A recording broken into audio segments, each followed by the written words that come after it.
Bonsoir à toutes et à tous. Bonsoir Laura, bonsoir Hugo. Je suis super contente de vous retrouver ce soir pour ce nouvel entretien euh, à 69 mégabassines, à l'assaut du béton, où on va parler des luttes contre la 69 et les mégabassines évidemment, mais voilà, plus largement les mobilisations du mouvement social dans toutes ses diverses formes contre le capitalisme extractiviste et écocidaire. Voilà, donc je me présente, moi c'est Anaïs, je suis l'animatrice de ces entretiens tous les mardis. Bon là, actuellement, on est mercredi, comme vous pouvez le constater. Mais voilà, on peut s'adapter aussi en fonction des disponibilités de nos invités. C'est le cas ce soir. J'espère que vous serez quand même nombreux à nous écouter, à nous suivre et à regarder notre replay dès qu'il sera publié. Voilà, donc je suis militante à Nos Révolutions par ailleurs. Et je vous invite du coup à aller sur notre site pour voir tous nos articles sur notamment les méga-bassines, mais évidemment bien sûr sur tout un tas d'autres sujets, notre site nosrévolutions.fr.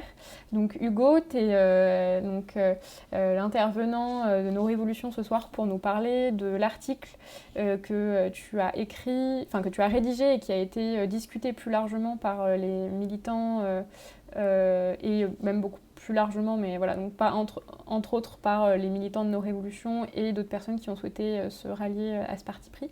Donc tu as rédigé un article sur les méga-bassines et donc on va en discuter ce soir. Enfin, voilà, je peux peut-être te laisser te présenter un peu plus largement avant de présenter Laura.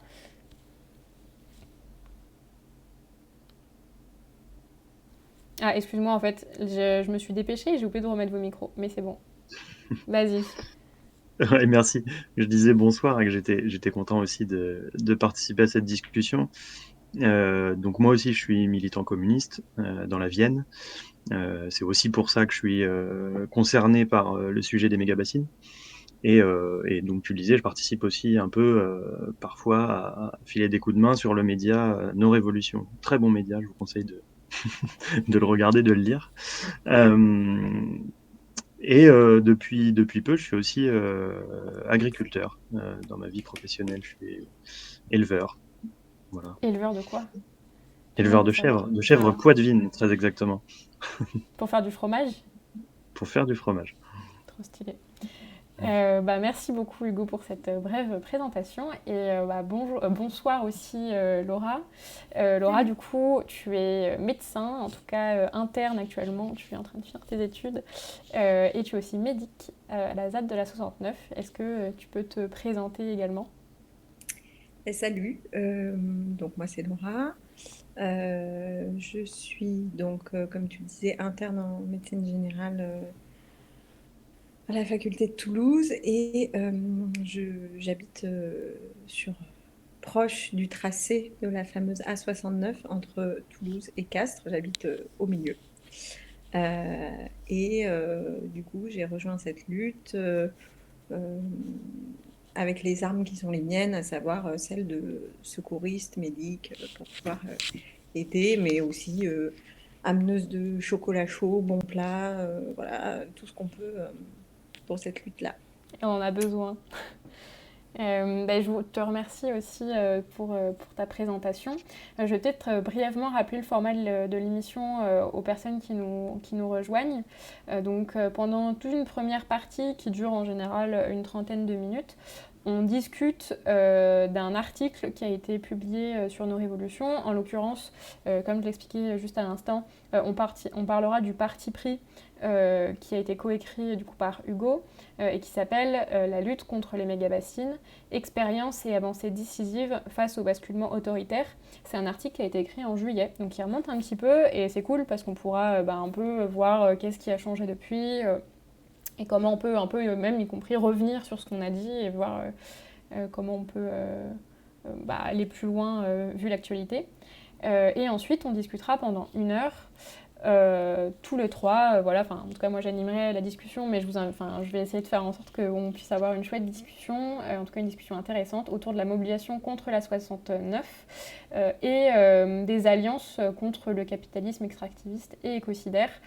Du coup, puisque voilà, c'est des mouvements qui se développent et qui sont sur tous les fronts, que ce soit donc, les méga-bassines ou encore les autoroutes, les projets en tout cas qui détruisent l'environnement et contre lesquels des militants choisissent de se mobiliser parce que il y a forcément l'économie, dès qu'on construit quelque chose, ça détruit plus ou moins l'environnement. Mais là, voilà, il y a des mobilisations en tout cas qui font sens et contre lesquelles on pense qu'il est important de participer.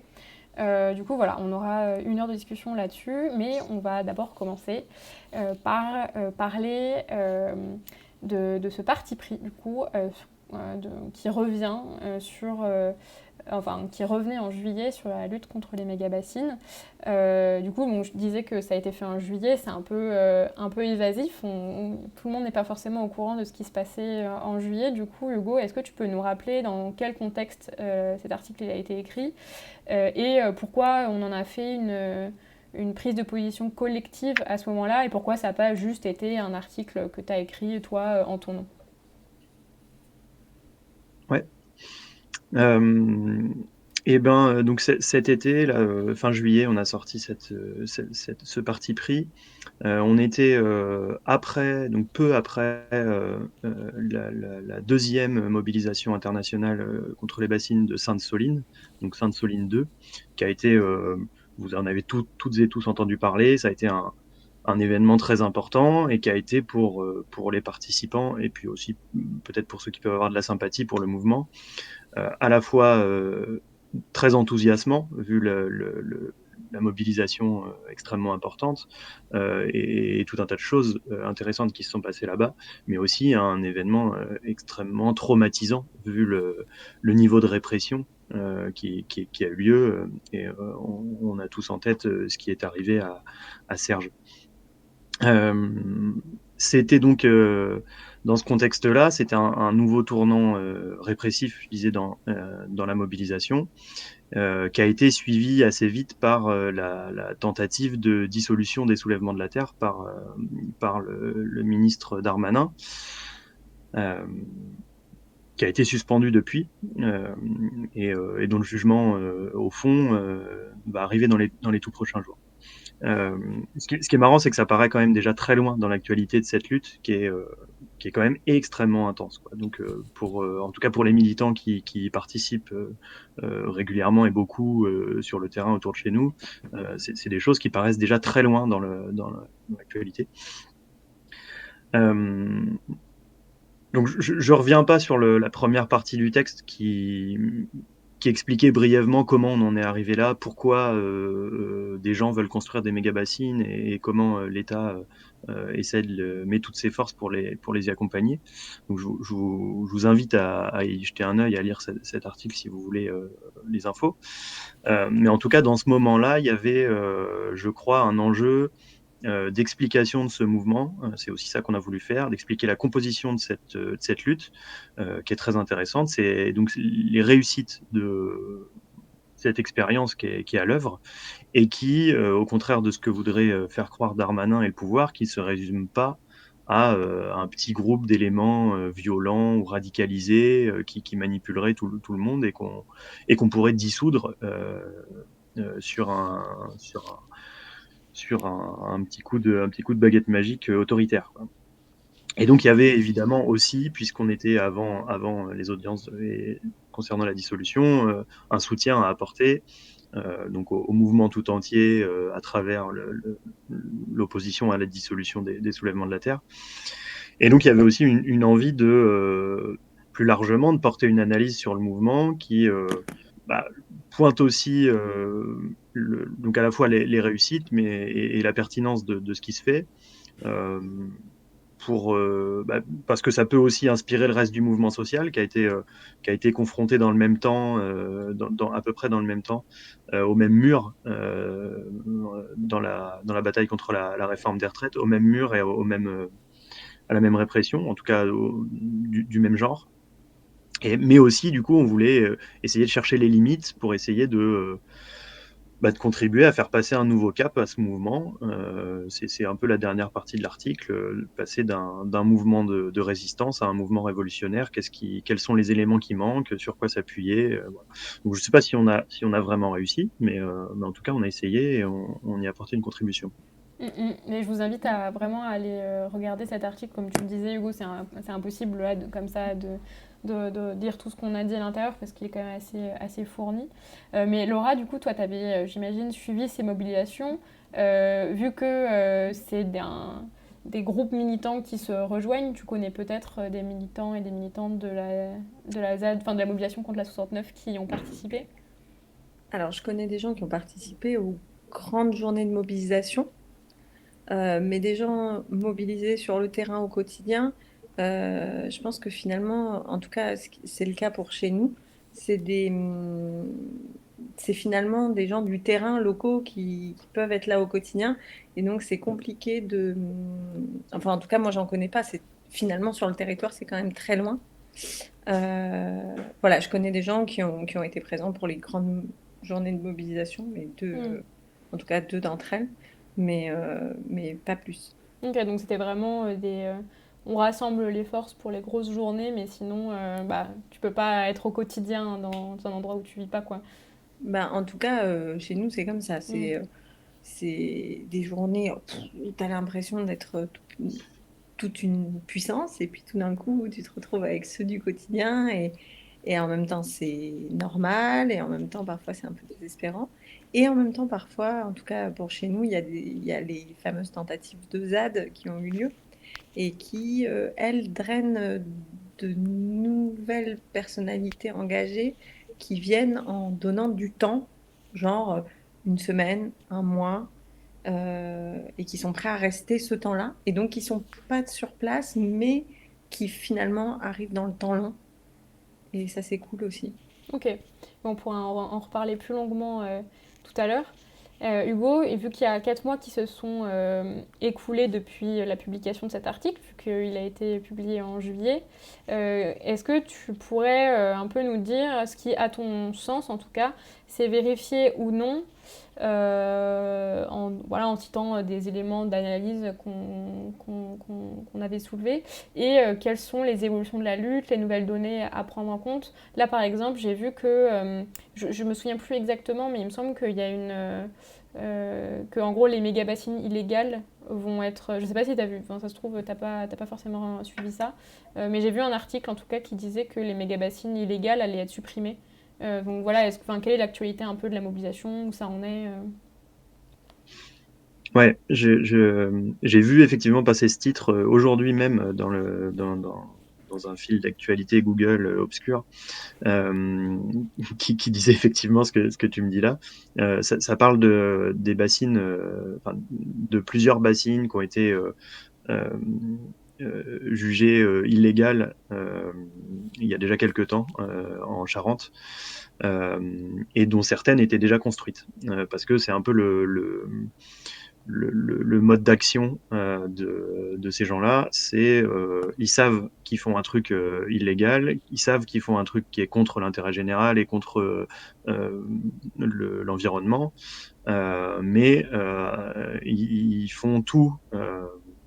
C'est la politique du fait accompli, quoi. Ils font tout pour que les ouvrages soient construits, parce que comme ça, une fois que c'est déclaré illégal, le machin, il est là, et il y a des hectares de terre plastifiés, et que, voilà, ça fait un outil qu'a priori, ils vont pouvoir utiliser. Et là, effectivement, puisqu'il y a eu dernièrement de nouveaux jugements qui ont annulé d'autres projets, pas encore construits, je pense qu'il y a un coup de communication du ministère là qui dit oui, oui, on va les démonter, regardez comme on est sérieux, on respecte la loi. Et je pense que dans l'idée, ils se disent toutes celles qui ne sont pas encore déclarées illégales ou qui ne sont pas déclarées illégales, comme ça elles deviennent d'autant plus légitimes. Je passe sur ce truc-là, je reviens à ta question de quel regard sur ce qu'on a écrit depuis quelques mois. D'abord, je vais commencer par ce que j'avais cité comme étant, à mon avis, l'avancée tactique la plus décisive dans ce mouvement, à savoir sa composition, qui cherche très ouvertement de la complémentarité et de l'émulation dans les profils des personnes et des organisations qui s'y impliquent, et dans les modes et les champs d'action. Et ça a été de nouveau vérifié dans d'autres mobilisations, et ça continue au quotidien, on va dire, dans cette lutte. Ça permet aussi des rencontres, des échanges entre des cultures militantes qui d'habitude quand même s'ignorent pas mal, voire s'opposent, hein, voilà. Et petit à petit, avec de la confiance qui avance, qui se construit, on peut aussi, avec l'apport d'autres, travailler à dépasser les contradictions des uns et des autres, quoi. C'est quand même très intéressant. Et de concilier ce qui d'habitude, enfin, des modes d'action qui souvent s'opposent, ou souvent les militants qui font de l'action directe opposent ces actions à celles des militants qui font de la bataille dans le champ très institutionnel, voilà, et inversement. Et c'est assez mortifère, quoi. Enfin, en tout cas, c'est assez désarmant. Et là, en tout cas, il y a un gros travail qui est fait pour dépasser ça, et pour qu'il y ait de la compréhension et de la complémentarité. Ça, c'est l'analyse qu'on faisait. Quelques mois après, évidemment que le front continue de tenir. Est-ce qu'il s'élargit? Je sais pas, sûrement un peu. Il y a des éléments qui nous le font dire. Il y a en tout cas chez nous, par exemple, chez moi dans la Vienne, de plus en plus aussi de collectifs très locaux d'habitants qui se montent et qui cherchent à se mettre en réseau avec le reste de la mobilisation et du mouvement. Et puis évidemment, il y a ce front-là, de toute façon, il tient aussi parce que le déferlement autoritaire et répressif, ça donne envie de se serrer les coudes, quoi. Quand on vit ensemble des trucs aussi traumatisants qu'un déluge de bombes, évidemment qu'on a moins envie de se mettre des couteaux dans le dos après, quoi. Un autre élément qu'on avait noté plutôt comme du côté des limites, ou en tout cas des contradictions dans lesquelles était le mouvement, c'est-à-dire qu'il arrive facilement, enfin en tout cas il avait réussi plusieurs fois à massifier énormément des mobilisations et des manifestations, mais que évidemment face à la répression, et puis avec une tactique adoptée d'action directe et de ce qui est appelé désarmement, il y a forcément un petit groupe qui prépare les actions, et qui forcément ça devient difficile de préparer ça à un très grand nombre, et d'avoir une appropriation massive et une démocratisation du mouvement. Ce qui peut empêcher tout un tas d'autres choses, quoi, ce qui peut être une difficulté. En revanche, donc là, au regard de là où on en est aujourd'hui, moi, c'est peut-être l'élément sur lequel j'étais le moins optimiste de la possibilité de dépasser ça. Je le pensais très important, et j'étais très peu optimiste. Mais finalement, en fait, la tentative de dissolution des soulèvements de la terre par Darmanin, ça a provoqué justement une obligation un peu pour les soulèvements à créer très vite des comités locaux un peu partout, pour exister un peu partout. Ce qui n'était pas forcément, je pense, prévu pour eux. Je ne fais pas partie des soulèvements de la terre, je ne peux pas parler en leur nom du tout, mais j'ai pas l'impression que dans ce qu'ils écrivaient, ça ressemblait à une priorité. Mais ça a dû se faire de fait, et finalement, ça provoque ça et le fait qu'il y a tout un tas de collectifs très locaux d'habitants qui s'emparent des questions parce que autour de chez eux, il y a une bassine qui va pousser, quoi.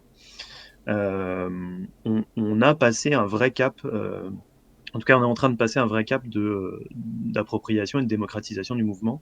Là, je parle aussi en particulier de la Vienne que je connais mieux, quoi. Voilà. Et puis, il y a eu d'autres mobilisations. Je pense au convoi de l'eau cet été, euh, qui a permis aussi de mettre en lumière d'autres luttes sur le chemin entre Sainte-Soline et Orléans, et d'aider aussi enfin en tout cas de pousser ces collectifs et ces personnes en lutte à mieux structurer. Ça les a mis en lumière, mais aussi à faire l'expérience et à prendre conscience de leurs forces, quoi. Et c'est quand même très important. Et c'est une autre étape qui a été, en tout cas, une autre belle réussite. Même si l'issue du convoi et de la négociation qui a été arrachée avec les pouvoirs publics et l'agence de l'eau, en l'occurrence, l'agence de l'eau Loire-Bretagne, qui finance qui est le financeur des méga-bassines. L'issue a été le démarrage d'un nouveau chantier en Deux-Sèvres à Prières. Donc ça c'est quand même. Comme je disais, le convoi est plutôt. Il y a des réussites, mais au bout, il y a un vrai bras d'honneur du gouvernement, hein. Je sais pas si je suis déjà long. Je sais pas si j'avais plein d'autres choses à raconter, mais je sais pas. Peut-être que je m'arrête là Non, mais pour peut-être que cette Laura, partie. elle peut enfin, si tu as des réactions par rapport à ce qu'a dit Hugo, et puis c'est pareil, Hugo, si tu as des réactions par rapport aux réactions de Laura. Non, mais enfin si.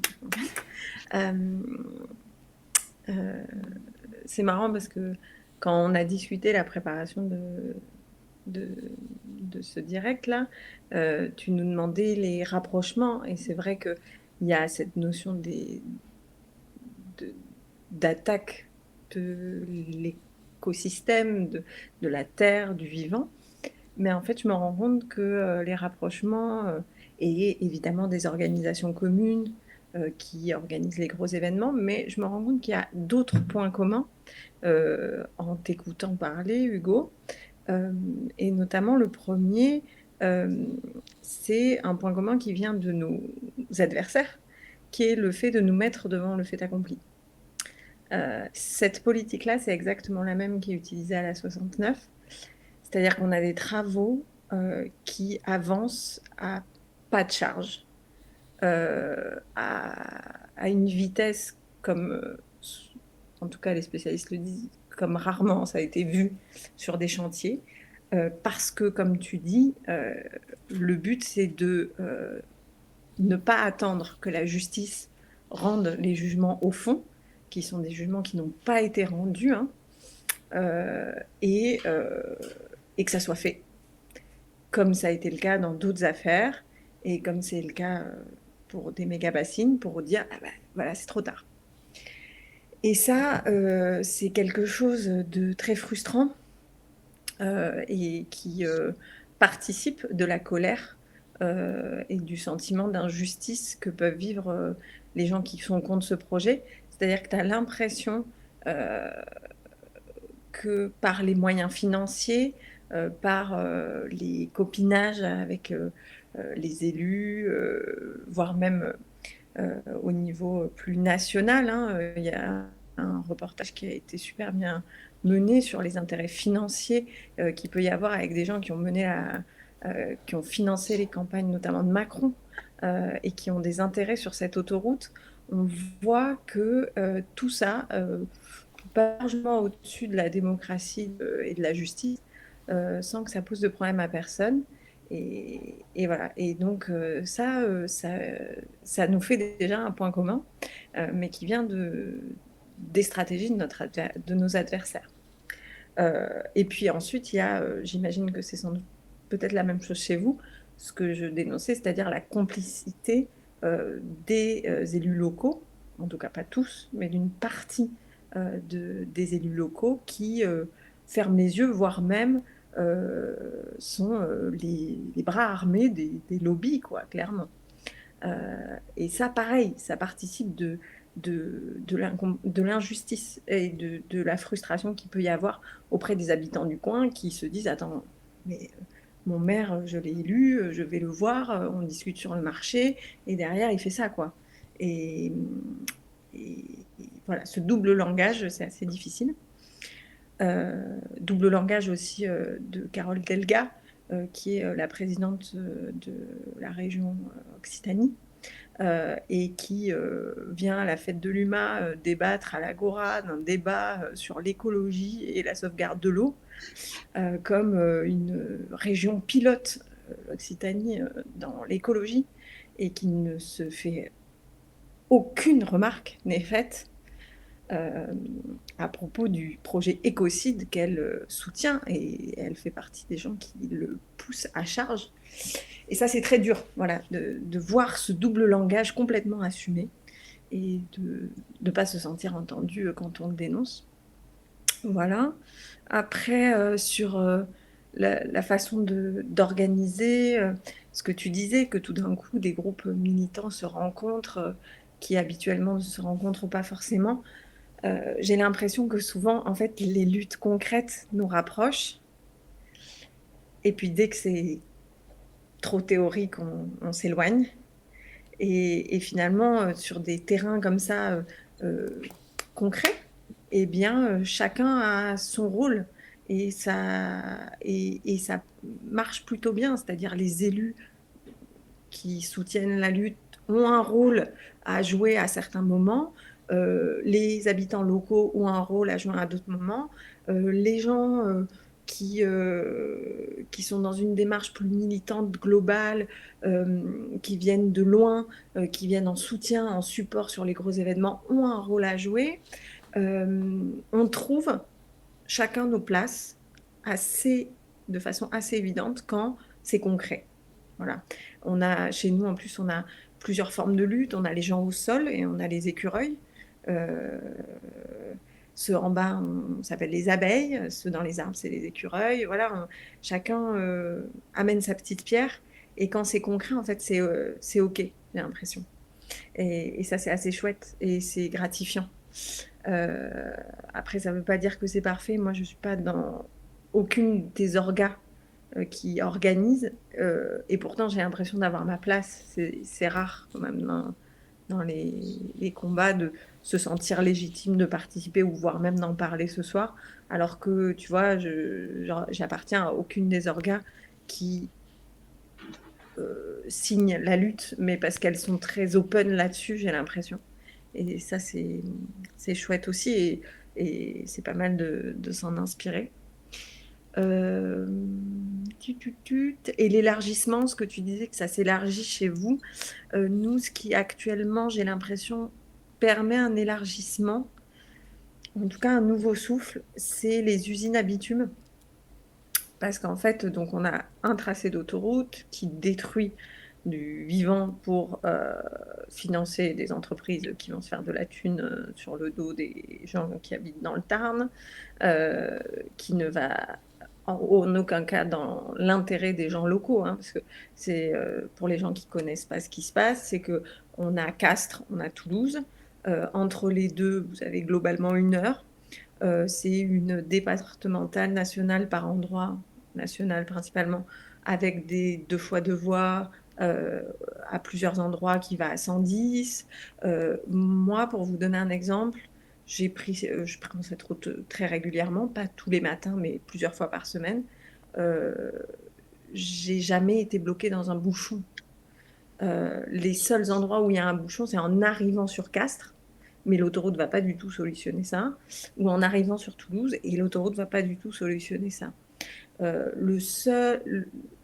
La seule chose où c'est des leviers qui peuvent être intéressants et qui font qu'ils arrivent à avoir de l'adhésion locale, c'est que par exemple, il y a certains villages qui sont traversés par cette nationale, qui est quand même dangereuse, et où du coup, ces villages-là, ils en ont marre d'être traversés et ils ont envie d'un contournement. Sauf qu'entre un contournement de village et construire une autoroute carrément, il y a quand même deux poids, deux mesures, à la fois en termes de bilan écologique, en termes d'investissement, en termes de tout.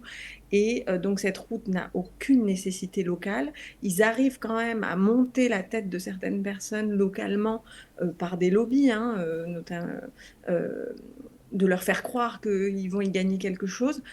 Concrètement, les gens de Castres, quand on discute un certain temps avec eux, qui se rendent compte qu'en fait, au lieu de les désenclaver, qui est leur argument principal, on va finalement les rapprocher de Toulouse et donc faire en sorte que tous les gens qui achetaient dans les commerces sur Castres vont aller acheter sur Toulouse et ne vont plus utiliser les commerces sur Castres. Et donc finalement, on va vider le bassin d'emploi de Castres. Ah ben, ils connectent et on a des discussions plus ouvertes. Donc, pour notre territoire, vraiment, ça n'a aucun intérêt. En plus, elle va être très chère. On parle de 17 euros, maintenant 20 euros l'aller-retour, c'est juste aberrant. Ils piquent les 2 fois 2 voies actuelles qui sont données à l'entreprise qui construit cette autoroute gratos, alors ça a été construit avec notre argent. Et donc, nous, on va être obligés, si on veut éviter ça, de repasser par des petits villages, des petites routes, ils construisent plein de ronds-points. Et donc, en fait, on va être obligé de l'utiliser, cette autoroute. Donc, vraiment, on est contraint. On détruit plein d'arbres centenaires. Enfin, vraiment, ça n'a pas de sens. Quand on vit sur place, ça n'a pas de sens. Et ça, c'est hyper choquant. Et donc, mais là, jusque-là, je vous dis, on pouvait emboucaner des gens. Enfin, ils pouvaient emboucaner des gens. Tu rajoutes là-dessus qu'ils construisent 2 usines à béton, dont une qui est à moins de 1 km de plein d'écoles, plein d'enfants, 2 écoles. L'autre qui est à côté de plein de producteurs de maraîchers et compagnie, qui se retrouvent avec leurs terres qui étaient censées être bio, qui sont plus rien du tout, ils n'ont aucune aide et compagnie. Là, quand même, localement, les gens commencent à gueuler sur finalement un renouveau de cette lutte, un nouveau souffle qui est celui de ces usines à bitume, où finalement la réponse qui a été faite par l'entreprise qui s'occupe de cette autoroute, c'est que pour les odeurs, ils mettront des huiles essentielles. Voilà. Non mais c'est pas une blague, on en est là. Donc c'est assez choquant et ça énerve les gens localement. Et quand je vous écoute tous les deux, et c'est vraiment pour y compris rebondir sur ce que tu viens de dire et vous demander votre avis du coup, j'ai vraiment l'impression que tout à l'heure tu parlais, y compris, je crois que c'était Hugo, tu parlais du fait que maintenant il y a des collectifs locaux, des assemblées, des réunions, une structuration un peu plus locale qui se fait.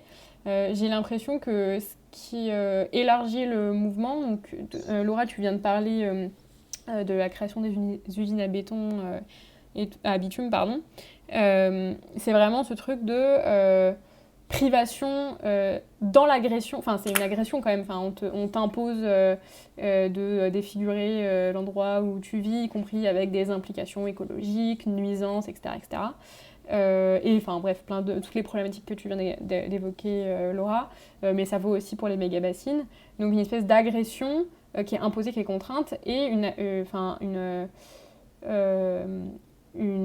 l'expérience la plus brutale et la plus violente d'une privation de démocratie totale qui du coup pousse les gens à se mobiliser et à se rassembler. J'ai l'impression que c'est vraiment c'est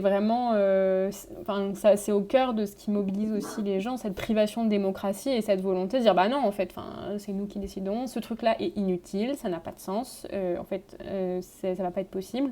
Et vraiment, je trouve ça intéressant parce que ça rejoint aussi un peu toute la pensée sur comment produire autrement, etc., etc., et la place de chacun et chacune dans le processus de décision collective de ce qu'on produit, pourquoi, comment, etc.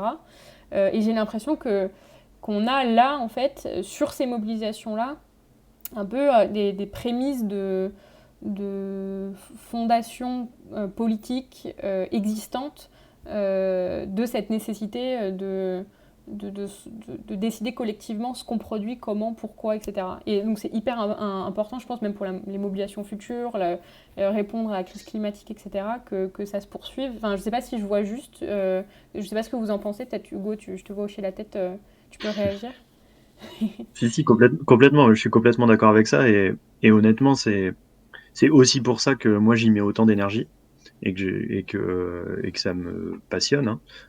Et que c'est pour ça que je pense qu'il n'y a pas beaucoup de luttes dernièrement qui ont un tel potentiel transformateur, quoi. Voilà.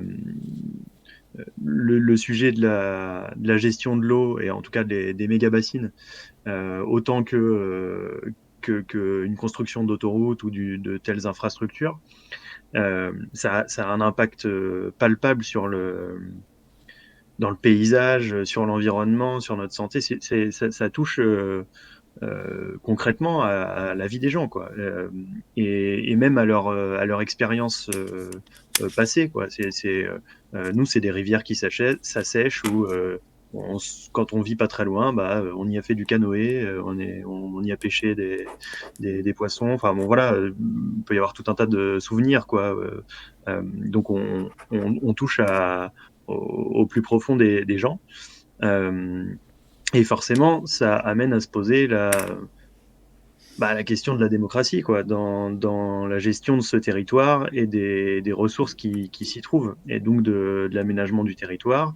Et donc, pourquoi ce territoire serait aménagé en fonction du système de production pour lequel tout est régi par le taux de profit et les capitalistes qui tiennent ça, quoi.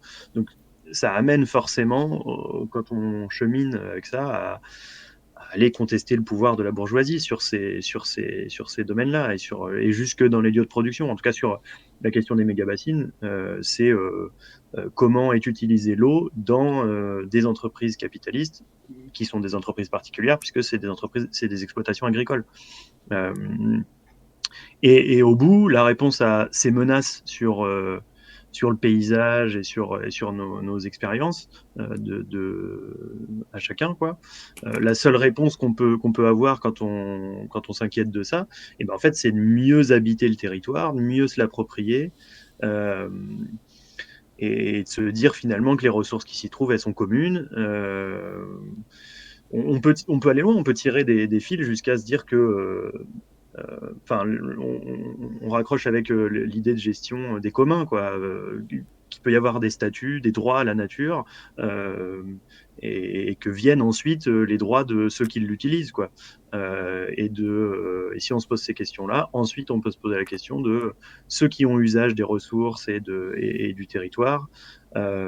Pourquoi faire, pour quelle économie, pour atteindre quelle qualité de vie, voilà. Donc là, on est dans une question profondément démocratique où on sort de l'idée que tout est marchandise et on repasse à une construction politique à partir des territoires et qui peut échapper aux intérêts des capitalistes, quoi. Donc c'est assez vertigineux quand on pose tout ça et on est tout de suite très loin du très concret. Il va y avoir un grand trou bâché à côté de chez moi ou il va y avoir une très grosse route à côté de chez moi. Mais c'est quand même, je pense, vers ça que tendent ces mobilisations et que c'est aussi pour ça qu'elles ont un tel succès. T'en penses quoi, Laura? Bah, je crois que c'est une question de modèle. Il y a ce mot aujourd'hui qui pour moi est assez intéressant parce que en fonction de nos idéaux, on y place des choses diamétralement opposées. C'est le terme de progrès. Progresser, c'est aller vers le mieux. Et dans le système capitaliste, le progrès est finalement quelque chose de écocidaire, purement aseptisé, quelque chose qui se détruit et qui nous détruit. Et la notion de progrès justifierait de, de tout, puisque c'est une avancée, mais une avancée pour qui? Pourquoi? Comment? Et tant que ça va dans le sens du capital, c'est un progrès. Et donc, si c'est un progrès, c'est un mieux. Et si c'est un mieux, fermez vos gueules, quoi. Oui, c'est Et jamais ça, les gens qui décident, quoi.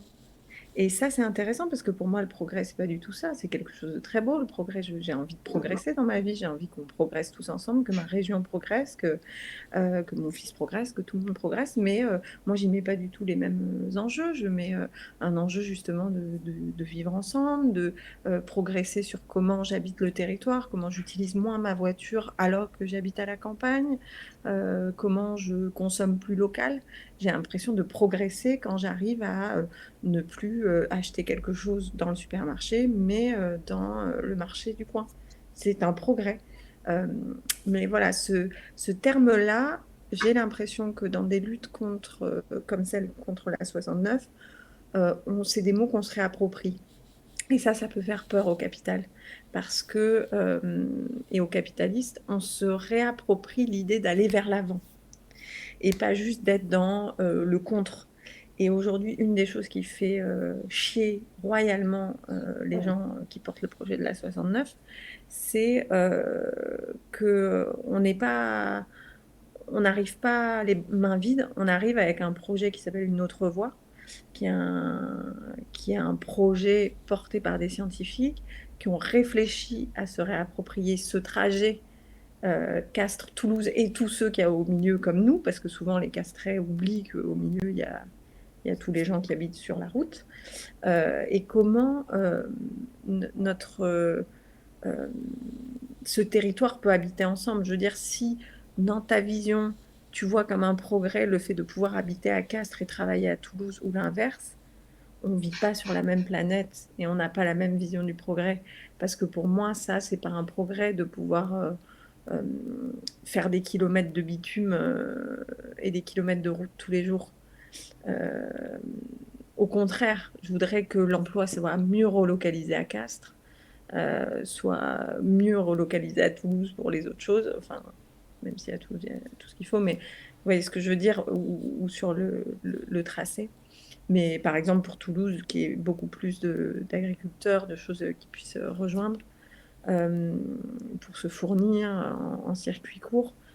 Donc voilà, et on n'arrive donc pas les bras vides, on arrive avec un projet qui est solide, qui est concret, qui n'est pas utopiste, qui n'est pas on va sauver des fleurs et on va faire du vélo entre Toulouse et Castres. Non, non, c'est une voie verte, mais qui puisse avoir des relais à différents endroits, parce que le vélo, on peut en faire, mais évidemment, on ne se fait pas tout le tracé tous les matins, mais surtout des services publics, le train.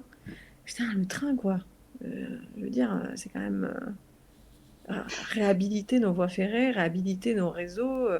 C'est un investissement qui me paraît être sans débat. Et pourtant, il y en a un, quoi. Donc, le capitalisme débattra sur toutes ces questions-là. Et ça, c'est assez dur, mais...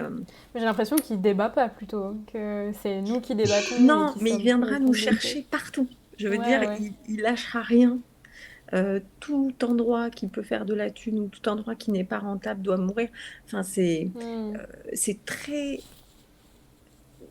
derrière moi le néant, quoi. Et, Mm. et ça, euh, pour avoir habité avant en ville, je crois que je m'en étais pas à ce point-là rendu compte. Je voulais saluer les nouveaux arrivants sur la chaîne. Je vois qu'il y a des nouveaux pseudos que je ne connais pas. Salut à vous. Je voulais rebondir sur ce que tu disais, Laura, sur cette conscience partagée que l'avancée est nécessaire et que voilà, on ne peut pas juste se battre contre, il faut avancer et y compris vaincre. Et moi, c'est une des choses qui m'a beaucoup marquée, à la fois du coup, dans la lutte contre les méga-bassines, mais aussi sur la 69, cette conscience de la nécessité du nombre pour faire face à la police. La police qui du coup défend les chantiers des capitalistes, quoi. En gros, pour schématiser, y compris, dites-moi si je raconte n'importe quoi, mais j'ai l'impression qu'il y a cette conscience d'avoir de nécessité. Parfois, il y a l'un ou l'autre qui saute. C'est un problème technique que j'ai toujours pas réussi à virer au bout de plusieurs mois, mais voilà, il réapparaît, donc tout va bien. Qu'est-ce que je veux dire ? Oui, donc voilà, donc je voulais vous demander en gros, c'est quoi votre avis sur... est-ce que déjà il y a une conscience du fait qu'il y a besoin d'être nombreux pour vaincre ? Ça, c'est ma première question. Enfin, je vais un peu un lot de questions groupées et vous me direz ce que vous en pensez. La nécessité d'être nombreux pour vaincre. Deuxièmement, est-ce qu'il y a des contradictions dans les forces armées donc, contre lesquelles les militants font face? Est-ce que, enfin, voilà, il y a des... Enfin, est-ce que la police est un bloc uni pour défendre ses projets, alors que j'imagine que c'est des personnes qui aussi vivent ici, enfin vivent dans le coin et potentiellement peuvent aussi être contre, en fait, enfin individuellement, personnellement, contre ces projets. Donc c'est une question aussi que je me pose. Et est-ce que dans les débats du coup qu'il y a, parce que du coup c'est aussi des luttes qui sont très, très locales, mais est-ce qu'il y a voilà, une réflexion autour du fait que concrètement, tant qu'il y a ce gouvernement qui est au pouvoir, ces projets ils vont continuer de voir le jour, ils vont continuer de se multiplier, le gouvernement va continuer de soutenir ces projets-là, et il y aura toujours des policiers face aux militants, et il y aura toujours ces violences policières qui se multiplient de plus en plus, y compris de manière de plus en plus brutale. Voilà, est-ce qu'il y a cette conscience que au bout, on doit vaincre, mais au bout, comment on fait quoi pour en finir avec ces projets qui se multiplient et contre lesquels le gouvernement ne fait rien, et du coup c'est à nous de faire quelque chose quoi. C'est beaucoup de questions, mais peut-être Laura, tu veux déjà commencer à répondre, puis Hugo. Je peux essayer sur des trucs. Le nombre pour vaincre, je suis d'accord avec toi, mais c'est pas Ouais. notre seule arme. Ouais. Et en fait, elle est ponctuelle. En Mhm. fait, le nombre ne veut pas dire être en masse tout le temps. Ouais. Ce que moi je trouve assez ouf dans cette lutte et sa force, à mon sens, c'est que voilà, il y a des moments de rendez-vous massifs et en même temps, il y a la lutte du quotidien de tous les jours. Les écureuils dont je parlais tout à l'heure, les abeilles qui sont en bas, euh, les gens qui passent, qui reviennent, les familles qui viennent filer un coup de main, les gens sur les marchés qui donnent des trucs. Ça, ça fait la force de cette lutte, c'est les moments à très nombreux et les moments où finalement, juste en étant trois putains de gars dans des armes, t'arrêtes une entreprise et un chantier de millions d'euros. Et ça, c'est ouf, quoi. Euh, et finalement, on arrête plus de jours de travail sur le chantier avec trois mecs dans des armes que avec 10 000 militants sur un week-end qui viennent. Donc le nombre, ça donne de la force. C'est-à-dire tu sors du ramdam sur le macadam comme on a eu il y a 3 semaines. Ça fait quelque chose, ça fait du bien, même si au final la ZAD on l'a perdu, même si il y a un truc où tu te sens pas seul, quoi, qui fait énormément de bien. Et puis nous en plus, c'est horrible à dire, mais ça s'est bien fini, même si on a perdu la ZAD. Je veux dire, on n'a pas eu de mort, enfin on n'est pas dans la même, tu vois, je pense que ça joue pas de la même façon, même si c'est très violent, mais voilà, ça reste un moment festif, un moment de joie qui redonne de la force pour le petit quotidien. Et le petit quotidien, au final, c'est des petites pierres dans leurs chaussures et faut pas le mettre de côté parce que je pense qu'il les fait chier, mais vraiment très très fort. Même si par moment, on n'y croit pas trop. Sur le bloc flic, je te dirais que ma vision du truc, mais encore une fois, c'est ma vision.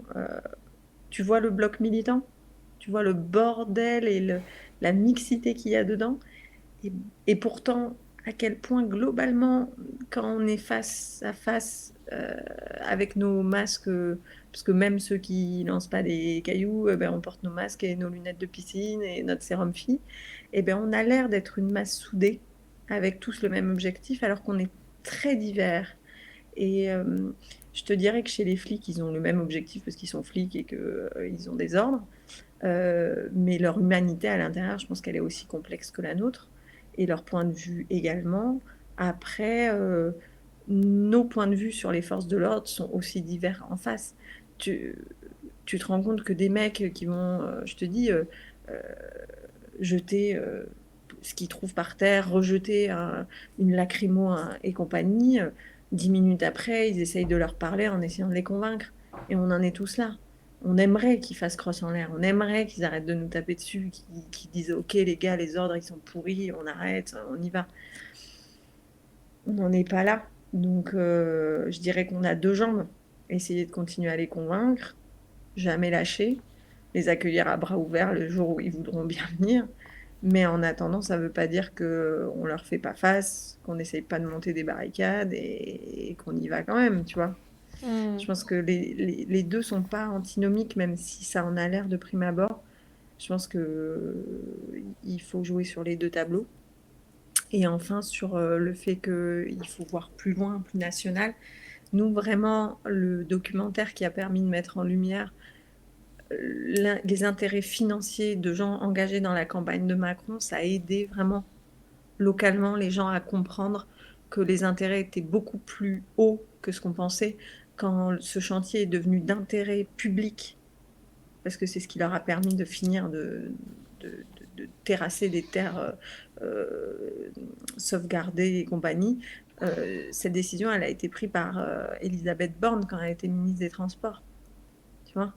Donc aujourd'hui, les premières ministres, à quel moment ils vont s'arrêter? Jamais. Je veux dire, c'est un projet hyper important pour eux. Et ça, les gens en ont conscience. Du coup, globalement, c'est beaucoup plus politique. Mais par contre, la réponse est très diverse. Tu as des gens qui vont te dire, ah oui, mais du coup, à prochaine élection, jamais on vote pour eux, machin. Et des gens qui disent, votez plus jamais, je suis dégoûtée à vie. Ça n'a pas varié. J'ai l'impression qu'on est tous en accord sur le constat et tous très divisés sur les solutions. Mm. Je parle au niveau national. Sur Mm. les solutions du terrain, on est très unis. Mais sur les solutions d'un point de vue national, tu as ceux qui croient encore au système de votation et ceux qui y croient plus du tout. Et il y a une vraie fracture. Hein. On est Je sur vais faire... presque du 50-50, je dirais, chez nous. Ok. Je fais juste une parenthèse, Hugo, tu le vois pas, mais tu sautes tout le temps. Est-ce que tu pourrais juste essayer de te déconnecter et te reconnecter pour voir si ça règle le problème? Parce que sinon, ça risque de te couper quand tu parleras et enfin, je préfère éviter. Donc voilà, si tu peux faire ça, c'est chouette. Je vais lire en attendant les commentaires. Il y a Floaris qui dit que les forces de l'ordre qui défendent les chantiers ne sont pas locales, elles sont en mission et viennent souvent de loin. Oui, effectivement, enfin, je suis pas... Chez nous, Ouais, quand c'est les gendarmes sur les missions du quotidien, c'est des gendarmes avec la croix occitane, donc des ouais, gens du coin, hein, c'est ça et va dépendre. on leur parle. Et en général, ils sont pas bien dans leur basket, quoi. Hmm, Bah, ils sont pas bien dans leur basket parce qu'ils savent que les ordres viennent de très très haut et qu'ils n'ont aucune influence locale. Mais de là à arrêter de défendre les intérêts du capital, on en est encore très loin, faut pas être naïf. Hein. Bah, si je me fie au pseudo de Floaris, attends, du coup, j'espère que ça va marcher. Hugo, c'est bon, normalement, tu devrais être stabilisé. Je Et sais pas puis... si on m'entend, je suis désolé, j'ai loupé une grosse partie. Ouais, ben en fait, t'arrêtais pas de te déconnecter, de te reconnecter. Du coup, c'est pour ça que je t'avais demandé de te... Mais du coup, tu m'as peut-être pas entendu, je sais pas si tu m'as entendu. Mais bon. Bon, mais j'espère que tu vas pouvoir reprendre le fil vu que je sais pas depuis combien de temps tu nous enfin, tu nous entendais plus. Et du coup, ce qu'on était en train de dire, c'est que donc j'étais en train de lire les commentaires. Ah, il a encore déconnecté. En fait, Hugo est dans la campagne Poitevine. Il est pas chez lui. Du coup, c'est un peu compliqué pour lui. Il a fait un effort pour se connecter. Est-ce que tu nous entends, Hugo? Oui, ça y est. Ouais, je suis Cool. désolé. Non, mais Je sais pas du tout ce qui s'est c'est pas de passé. ta faute. Merci de prendre de ton temps pour cet épisode malgré les conditions qui ne sont pas idéales. Du coup, je disais que Floaris86, donc du coup, vu son pseudo, je pense qu'il vient de la Vienne, et donc il disait que les forces de Elle. l'ordre, pardon, que elle vient, en plus normalement je fais attention, que elle vient de la Vienne et que les forces de l'ordre qui défendent les chantiers ne sont pas locales. Donc du coup, Ouais. effectivement, ça doit dépendre entre la 69 où Laura disait qu'il y avait des forces de l'ordre locales et du coup la Vienne où il y a eu effectivement un énorme, une énorme mobilisation des forces sur les méga-bassines et y compris du coup des agents qui venaient d'ailleurs et y compris Ouais. je pense pour éviter potentiellement comment dire, cette remise en question existentielle de en fait je viens du coin, qu'est-ce que je fais quoi. Ouais. Mais en fait, oui, oui, il y a tellement de forces mobilisées. Alors, c'est la gendarmerie, mais il y a tellement Mm. de mecs mobilisés que. Et puis en plus, oui, c'est évidemment une stratégie habituelle. Hein. On n'envoie pas les gendarmes mobiles taper sur leurs gamins, quoi. Je veux dire, ils sont pas fous, quoi. Mais il y en a quand même qui sont du coin, forcément, il y en a beaucoup. Donc, moi, je souscris complètement à ce que j'ai entendu de ce que disait Laura. En revanche, je suis pas forcément très optimiste que c'est par là que ça va se débloquer rapidement, quoi, parce que on sait que c'est une institution extrêmement verrouillée, on sait à quoi elle sert, euh, et on sait en plus l'évolution très rapide et très massive de, de l'opinion dans les rangs des forces de l'ordre, quoi. On voit pour qui ils votent aux élections. Et je fais un schéma, hein, mais il y a quand même eu un basculement aussi dans ces corps de métiers-là. Donc, je suis pas hyper optimiste de ce côté-là, quoi. Je pense pas que ce soit de ce côté-là que viendront les bonnes nouvelles. En tout cas, il faudra beaucoup d'autres victoires politiques avant, à mon avis. Par contre, euh, sur ce thème de faire face à la répression et affronter ou contourner, ou en tout cas se retrouver malgré soi face à des forces de l'ordre. Euh, je crois que c'est important aussi pour euh, euh, prendre en compte ce nouveau contexte, quoi. Pour tout le monde militant, euh, comprendre que on a un gouvernement qui a amené, et même avant lui, hein, ça a débuté avant lui, mais que on a un État qui est plus du tout là pour négocier. Que évidemment qu'on continue de négocier, que les élus font leur boulot dans les institutions, et voilà, ils font traîner quand ils peuvent, et ça sert aussi à avoir des arguments, voilà. Mais qu'il va être nécessaire de faire avec ce nouveau contexte pour toutes les luttes, qu'il y a moins de liberté, euh, qu'il va falloir qu'on s'habitue aussi donc à les transgresser et être prêt à savoir ce que ça peut nous coûter et à comment on évite que ça nous coûte trop, quoi. Parce que sinon on va se faire très mal. Ça veut dire aussi qu'il faut qu'on soit capable de forger des coalitions très larges, quoi, capable d'intervenir dans le champ social sur le terrain, dans le champ institutionnel, dans le monde syndical. Voilà. Et puis il y a une leçon de tout ça quand même, des mobilisations qui ont été et de la répression extrêmement violente et de la tentative du gouvernement d'en faire en tout cas après Sainte-Soline, de montrer, regardez, ces gens sont des terroristes. C'est comme ça que ça a été traité. Et d'ailleurs, il y a eu une approche de traitement de cette mobilisation et de ces militants, une approche antiterroriste, quoi. Il y a une leçon qu'on retient quelques mois après, qui est d'abord, c'est qu'il y a des gens qui sont extrêmement courageux, quand ils pensent que ça vaut le coup, qui sont prêts à prendre énormément de risques, voilà, et à mettre leur corps en opposition, quoi. Euh, et aussi que les gens qui regardent autour, ils comprennent ça, en fait.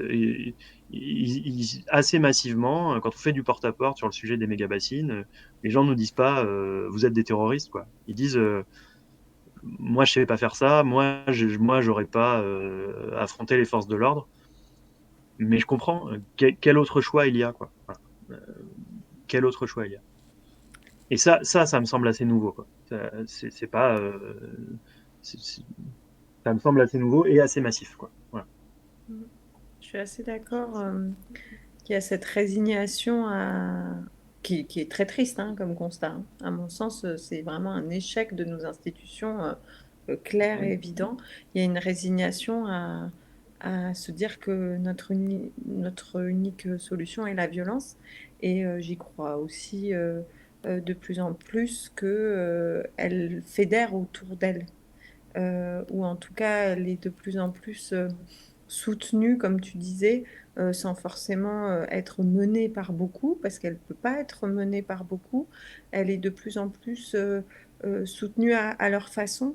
Tu vois, moi j'ai des gens de par chez nous qui sont terrifiés par ce qui aurait pu se passer au Ramdam et qui amenaient le matin très tôt de la nourriture des choses pour aider et qui repartaient avant le lever du jour pour être sûr de ne pas tomber dans ces moments-là. Et pourtant, ils venaient filer un coup de main et tout. Juste chacun sa place, quoi, dans ce mouvement-là. Et c'est ça qui est beau, c'est qu'on ne se juge pas les uns les autres. Je me souviens de dimanche sur le Ramdam, sur le Macadam, donc qui était la dernière grosse mobilisation il y a 3 semaines contre la 69.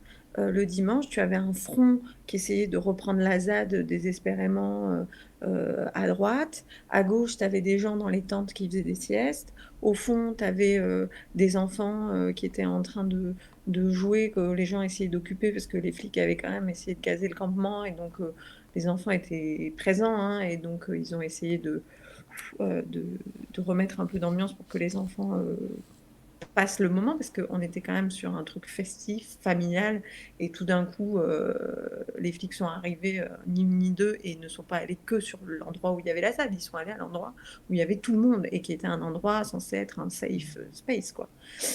Donc ça a retrouvé son espace de safe space au milieu d'après-midi, pendant qu'il y avait un front qui restait et qui se passait. Les mecs revenaient à l'arrière prendre de l'eau, manger, repartaient. Au milieu, il y avait une sorte de mix avec un peu tout le monde qui venait discuter, voir qu'est-ce qu'on fait. C'est très intéressant. Juste sur la police que tu disais, je suis assez d'accord. Hein, je pense pas que ce soit par là qu'on arrive à quoi que ce soit. Je voudrais, pour 2 raisons. Hein, chez nous, pas loin, on a aussi Rémi Fraisse. Hein. Voilà, c'est il n'y a pas si longtemps. C'est des gendarmes mobiles qui tuent un jeune homme sur un chantier écocide déjà. Et ça reste vraiment vivant chez les gens ici. Donc oui, peut-être que tout ce que j'ai dit, hein, à l'intérieur d'eux, les gendarmes sont torturés, il faut continuer à leur parler, tout ça. Il n'en reste pas qu'au bout d'un moment, ils sont notre mur entre nous et les dirigeants. Voilà.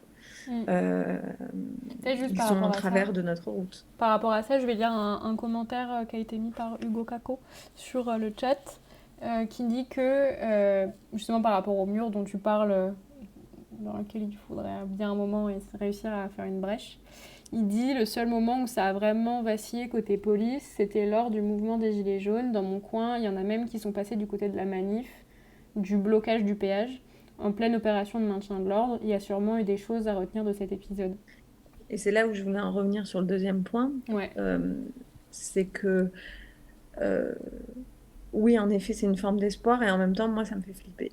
Parce que c'est typiquement le genre de moment où on sait qu'on ne peut pas se retrouver. Ce que je veux dire par là, c'est que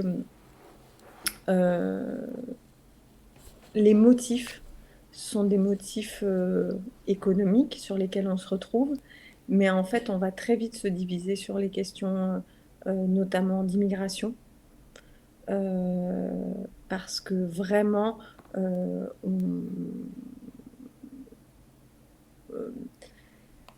comment dire les choses, dans la structuration actuelle des forces de l'ordre en France, il y a des violences à l'égard des populations d'origine immigrée ou descendants d'immigrés. Il y a un racisme institutionnel dans nos institutions de maintien de l'ordre et les personnes qui actuellement acceptent de continuer à faire partie des forces de l'ordre malgré ça, malgré tout ce qui se passe, malgré l'affaire Adama, malgré tout ça, forcément d'une certaine façon cautionne. Et du coup, même si elle passait de notre côté sur des moments ponctuels comme ça a pu arriver pendant les Gilets jaunes, je m'interrogerais jusqu'à quel point on pourrait être d'accord et jusqu'à quel point on pourrait mener des luttes ensemble. Parce que pour moi, la lutte qu'on mène à la 69, elle est certes sur des questions d'écologie, mais elle est aussi, on le disait tout à l'heure, sur notre vision du monde, notre vision du progrès. Et moi, un des progrès, c'est certes sauvegarder le plus possible nos terres, mais aussi sauvegarder notre humanité, notre internationalisme, notre vision du vivant, notre vision de pas de frontières. Et pour moi, c'est sine qua non, en fait. Hmm. Mais Et je ça, suis... par contre, je pense qu'on est loin, loin, loin, loin de s'entendre avec la Oui. plupart des forces de l'ordre actuellement. Oui, je suis d'accord. De toute façon, moi, mon point, c'était plus de poser la question de comment tu romps l'allégeance, en gros, Mm. de ces personnes, en gros, enfin, voilà, qu'ils aient plus cette allégeance envers le gouvernement, le ministère de l'Intérieur, etc. Après, pour ce qui est du débat démocratique et de comment on réussit à avoir une majorité, c'est encore une autre question. Et là, effectivement, il y a d'autres luttes et d'autres rapports de force qui sont forcément différents, quoi. Mais à mon avis, oui, effectivement, la question, c'est plus de se poser la question comment tu fais en sorte qu'ils te tapent pas. Après, qu'ils tapent leurs collègues, ça va potentiellement être une autre question, quoi. Ça va pas être... On en est loin. On Oui, est non, très loin de ces c'est ça. considérations-là. Hmm. Non, non, non seulement on en est loin, mais quand même, les derniers mois nous ont montré qu'on était davantage près d'un autre type de sécession de la part des forces de l'ordre. Il y a eu plusieurs appels quand même Hmm. de hauts dignitaires à faire tomber la République. Bon, c'était pas dans ces mots-là, mais et même après, on a eu aussi les principaux syndicats policiers qui ont appelé à désobéir, à dire si le gouvernement le fait pas, nous on va le faire, au moment des Les émeutes. émeutes, des révoltes en banlieue, Ouais. quoi. Donc on est plutôt près de ce bout-là que d'une d'un phénomène massif de désertion de désobéissance, quoi. Euh, Hmm. voilà. Moi, c'est plutôt ça que je crains en ce moment qu'autre chose, quoi. D'ailleurs, du coup, je vais... À part si tu voulais encore ajouter quelque chose là-dessus, Laura. Non, non, mais j'ai Euh, l'impression que j'étais pas du tout claire sur cette question-là parce que je m'en Oh, mêlais si, un peu les si. pinceaux, Si, mais si, mais Hugo après, a bien c'est... résumé l'idée. Moi, il y a une question que je me posais aussi. Du coup, enfin, vu que là, on parle à peu près de sujets, enfin, pas loin. C'est rien ce que je dis. Mais bref. Donc, cet été, à Nanterre, il y a eu des militants expérimentés qui sont venus prêter main forte aux jeunes insurgés suite au meurtre de Naël. Donc ça, c'est vraiment une question qui est un peu euh, qui est délicate quoi, à aborder, mais que j'avais envie de l'aborder avec vous parce que je la trouve importante et elle me pose vraiment question. Et du coup, c'est à partir de ce moment-là, en gros, et ensuite, bon, en gros, quand les, les émeutes bah, voilà, n'avaient pas vraiment de direction vers laquelle diriger leur colère, et donc bah, forcément, quand t'as pas de direction et que t'es quand même insurgé, que t'es quand même révolté, c'est pas hyper constructif ce que tu fais, quoi, mais voilà. Mais la colère reste légitime. Et du coup, quand y a des militants expérimentés qui sont venus prêter main forte à partir du deuxième jour, je dirais, enfin, je sais plus exactement à partir de combien de temps, mais ça s'est pas fait directement, ça s'est fait progressivement. Donc il y a eu ces militants qui sont venus à Nanterre. Et il y a eu un tag, notamment, juste en bas du parc, enfin bref, c'est à Nanterre, qui avait marqué Nanterre, Sainte-Sault, même combat. À côté, et du coup, dans les mêmes moments, il y avait eu des centres sociaux qui ont été pétés, etc. Et c'était aussi des jeunes qui étaient révoltés contre la mort de Naël et qui disaient genre, ah ouais, c'était pas forcément des Nantériens qui avaient fait ça, quoi. Et moi, je pense que ce, ce, ce, ce slogan, Nanterre, Sainte-Sault, même combat, il s'est un peu imposé aux habitants de Nanterre à ce moment-là, parce que c'était pas ça l'objet de leur colère, quoi. C'était pas pour ça qu'ils se mobilisaient. Mais pour autant, quand on se pose la question de bah, renverser le gouvernement, renverser le pouvoir, essayer de faire en sorte d'avoir une démocratie, que ce soit le peuple qui décide, quoi. Il y a forcément la question de l'alliance entre... enfin, de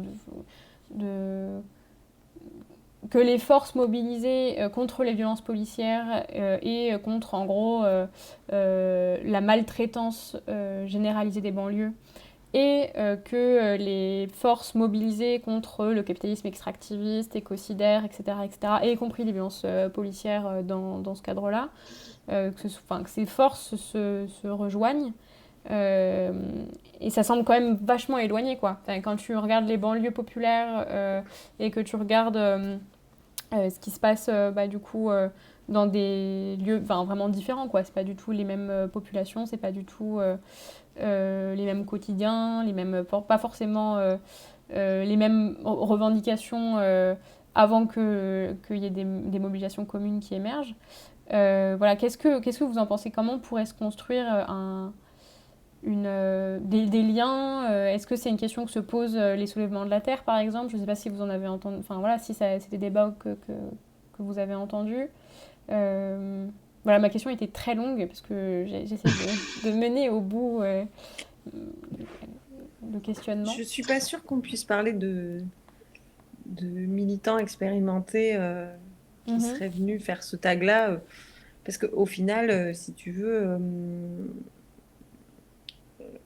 ce que je veux dire par là, c'est que depuis longtemps, hein, dans la culture politique française, il y a ce truc de dans les banlieues, c'est une colère brute, on crame tout, Mm. on regarde pas. Et puis dans les luttes écologiques, socio-économiques, autres, là, nous, on a du fond, on a de la forme, on projette les idées, on voit plus loin. Je dis pas ça de ton propos, mais parce que globalement, ça infuse souvent dans les réflexions. Et en fait, on se rend compte que euh, quand il y a un moment de mobilisation, comme on a pu tous le vivre, hein, en tout cas les trois qui sommes là, je pense qu'on a déjà vécu ça, quand on est dans une grosse mobilisation à un moment donné, qu'il y a un effet de masse et qu'on va sur un lieu, on l'a vu nous à la 69, par exemple, il y a une entreprise qui s'est fait détruire ses vitrines. On ne sait pas trop qui c'était. Il y a les camions d'une entreprise de béton à Chantemuche, mais il y en a une autre. Ils n'étaient pas trop dans le délire, hein, si tu veux, mais ils étaient sur le chemin. Et pourtant, on est sur ce qu'on pourrait appeler des militants expérimentés qui sont venus là dans un cadre politique, écologique, réfléchi. Et pourtant, il y a eu de la violence qu'on peut qualifier de gratuite, qu'on peut qualifier de mal ciblée en tout cas. Tu vois ce que je veux dire? Et en fait, il faut aller jusqu'à peut-être assumer celle-ci euh, ou pas. En tout cas, c'est intéressant parce que à partir du moment où on ouvre la porte qu'on a ouverte avant dans nos discussions sur le peu de solutions qui nous restent, il y a le fait que tolérer la violence pour se défendre, la violence, c'est pas n'importe quoi et c'est pas un fantasme juste de fronts qui se battent et on va avoir raison ou tort. Il y a des dégâts et c'est assez. Euh, c'est quelque chose que je sais pas du tout me positionner par rapport à ça encore, hein. Oui, mais de toute façon, Mais, il y a pas de positionnement dans l'absolu. C'est est-ce que c'est utile ou pas? mais Qu'est-ce que ça globalement, apporte? du coup, j'ai l'impression que euh, la position dans laquelle a été mise les banlieues depuis plus longtemps que nous de poudrière et la situation que les campagnes françaises face à des projets écocides comme ça sont en train de se trouver, c'est-à-dire des murs d'interlocuteurs qui n'existent plus et face auxquels eh ben, tu sais pas quoi faire. Et tu n'as plus la, le, la démocratie ne te donne plus voix au chapitre. Et ça, c'est Ouais. finalement quelque chose que les banlieues vivent depuis, et les personnes racisées depuis beaucoup plus longtemps que nous. Et qu'une partie de la politique française a regardé de haut pendant un certain temps, je pense, notamment en 2005. Mm, mm. Et que peut-être, en effet, avec l'avancée des choses et de l'hégémonie, enfin, de, de l'hégémonie du capital et tout ça, on commence à comprendre et on commence à être de plus en plus solidaires sans juger. Et en effet, comme pour les manifestations pour Naël, où des militants d'autres causes ont décidé de rejoindre et de créer finalement ce qu'on appelle la convergence. Et on ne gagnera que par elle. Mais pour l'instant, elle est à peine naissante. Moi là-dessus, très précisément sur ce qui a pu se passer à Nanterre, je ne sais pas si j'affirmerais que c'est le même combat. Je ne sais pas si c'est le moment de le formuler comme ça. Je ne sais pas si c'est de la manière dont les gestes qui ont été faits. Je ne sais pas si c'est de cette manière-là qu'il faut apporter de la solidarité entre les luttes. Je suis assez loin aussi d'être certain de ce que ces gestes ils ont produit, parce que derrière, il y a quand même eu une répression immense qui s'est abattue justement sur les gamins du coin, voilà, compris de la tôle ferme en 2 minutes de procès, quoi, parce qu'ils traînaient dans le coin. En tout cas, ce dont je suis convaincu, c'est que cette solidarité, il faut l'affirmer, quoi. Voilà. Il faut affirmer la communauté de destin. Tu l'as très bien dit, Laura, de des choses auxquelles on est confronté, pas de la même manière et pas dans les mêmes temps, mais des ennemis auxquels on s'affronte et des intérêts auxquels on est confronté. Et que affirmer cette solidarité, produire les gestes, alors les bons, hein, je pense que ceux qui ont été, ils ont été faits très maladroitement, même si c'était peut-être ça qui, je suis convaincu qu'il faut des gestes de solidarité. Je pense que ceux-là ont été maladroits. En tout cas, cette solidarité et cette convergence, du coup, elle peut être décisive, quoi. Non, on est quand même dans un moment où il y a les intérêts de la bourgeoisie qui avancent partout et qui détruisent tout sur leur passage, quoi. Et là-dedans, l'intérêt de la bourgeoisie, c'est d'opposer les uns et les autres, les villes, les banlieues avec la campagne et la ruralité, voilà, et opposer parce que comme ça, le pouvoir, il reste entre ses mains, quoi. Donc nous, on ne doit pas jouer à ce jeu-là, même si on peut juger qu'il y a des erreurs stratégiques ou tactiques qui sont commises. Tu parlais de je ne sais quelle entreprise qui est sur le chemin de la mobilisation et qui en prend aussi pour son compte. Évidemment, moi, je suis de ceux qui pensent que pour être le plus juste, il aurait fallu que les actions ciblent uniquement les entreprises concernées, machin. Mais je serais pas de ceux, par contre, qui vont aller crier au scandale et parce que je sais que ça va être utilisé par le camp opposé pour ne parler que de ça et voilà, et décrédibiliser tout un mouvement et tout un combat qui est beaucoup plus large, quoi. Et d'ailleurs, à ce sujet, est-ce que c'est pas. Est-ce que je t'ai coupé, tu voulais conclure sur Non, quelque vas-y, chose d'autre? très bien. Est-ce que ce qui ne manque pas, du coup, c'est. Parce qu'on a parlé du fait qu'il y avait une solidarité qui existait de fait et qui doit. Enfin, qui existe de fait. Qui existe par un bout en tout cas, mais qui doit se massifier et qui doit se généraliser dans toute la société. Mais pour y arriver, ça se décrète pas juste en claquant des doigts. Et puis les gens, ils font l'expérience qui ont des intérêts communs et que leurs revendications se rejoignent.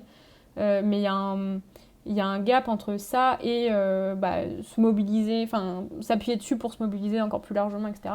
Est-ce qu'au final, ce qui manque, c'est pas une, une direction stratégique au mouvement social, quoi. À la base, c'est censé être le rôle des partis de gauche. Est-ce que vous pensez qu'il manque à l'appel dans la mobilisation? Du coup, là, on parle d'alliances plus larges, mais même concernant les méga-bassines et la 69, est-ce que vous constatez qu'il y a une suffisance de la gauche à ce niveau-là ou pas? C'est un peu une question rhétorique parce que voilà, mais C'est très compliqué parce que si j'utilisais le modèle qui est celui que je te dis d'une démocratie qui fonctionne, je te dirais oui. Il pourrait être un peu plus au rendez-vous et s'il l'était, ça nous apporterait des solutions. Et ce modèle-là, j'ai eu la preuve Et on a les preuves qui, malheureusement, malgré eux, hein, pour la plupart, ne fonctionnent plus actuellement. Ça ne veut pas dire qu'il ne va pas refonctionner. Ça ne veut pas dire qu'il ne faut pas continuer à se battre pour avoir, voilà, en tout cas, tu vois, par exemple, sur la 69, pour en revenir là, il y a des députés, je ne sais plus son nom, une des députées qui s'est battue pour avoir le contrat qui a été passé avec l'entreprise, et c'est grâce à elle qu'on l'a eu. Je veux dire, ils ont leur rôle à jouer, mais ils ne sont plus les messies des luttes, ni finalement, c'est pas par eux que ça va se résoudre. Je crois vraiment que il y a un tournant, à mon sens, qui s'est fait. On a changé d'époque après Chirac, entre Sarkozy là. Sarkozy, Chirac, après le CPE, on a changé d'époque sur la façon de mener des luttes sociales, sur la façon de mener le débat démocratique. Enfin, encore une fois, je ne vais pas mettre Chirac sur un piédestal, hein. On se calme tout de suite. C'est pas du tout ce que je veux dire. Mais on a changé de modèle de rapport de force et d'envisager le rapport de force. Et, et la gauche n'est pas au rendez-vous, mais la gauche est en train en fait, est complètement désarçonnée. Ah, on l'a. Ah. Vous entendez Ouais. peut-être, mais nous, on n'entend plus Laura, elle a été censurée. Ah, si, c'est bon. C'est bon, nous te voyons Ouais, à je nouveau. disais, je pense que cette fracture qui s'est passée à cette époque-là, la gauche ne s'en remet pas. Elle a ses responsabilités, tout ça, mais elle essaye de s'auto-sauver, d'essayer faire, de survivre, de trouver une nouvelle voie. C'est chouette que des gens s'engagent là-dessus, mais pour les luttes quotidiennes actuelles qui se jouent en ce moment, euh, c'est vraiment pas par là que les solutions vont passer, je pense. T'en penses quoi, toi, Hugo? Non, non, je suis assez d'accord avec ce qui est dit, hein. Euh, après, euh, et, ouais, non, ça me va bien tu présentes les choses. Je pense qu'en plus, moi, si vous voulez, je suis pas d'une culture où on se dit que la gauche et l'un ou l'autre des partis politiques doit prendre la direction du mouvement social. Je pense que c'est une erreur stratégique et philosophique majeure qui a été faite par le passé, essayée et faite, qui a été très productive, mais qui a aussi amené des échecs par le passé, et sur lesquels il faut pas qu'on revienne, quoi. Par contre, qu'effectivement, les partis politiques ou la politique, en tout cas la gauche, peut avoir une place importante comme tu l'as décrit, Laura, dans des mobilisations, parce que il y a des élus dans des institutions qui peuvent jouer un rôle très important, obtenir des infos, faire traîner.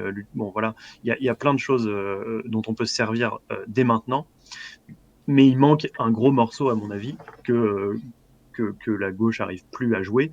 Euh, de contribution au mouvement social, pas de le diriger, de contribution stratégique importante, voilà, euh, qui peut, parce que qui peut avoir un rôle déterminant, parce que normalement, dans les mouvements de gauche et en tout cas dans le mouvement communiste et dans les mouvements qui se réclament de la transformation sociale, voire de la révolution, il se transmet une culture et un regard sur les luttes du passé et sur les stratégies qui ont été employées et sur lesquelles on peut mettre en œuvre et à bon escient, dans quel cadre, face à quel opposant. Et euh, à mon avis, tout ça devrait largement servir les luttes et le fait pas assez.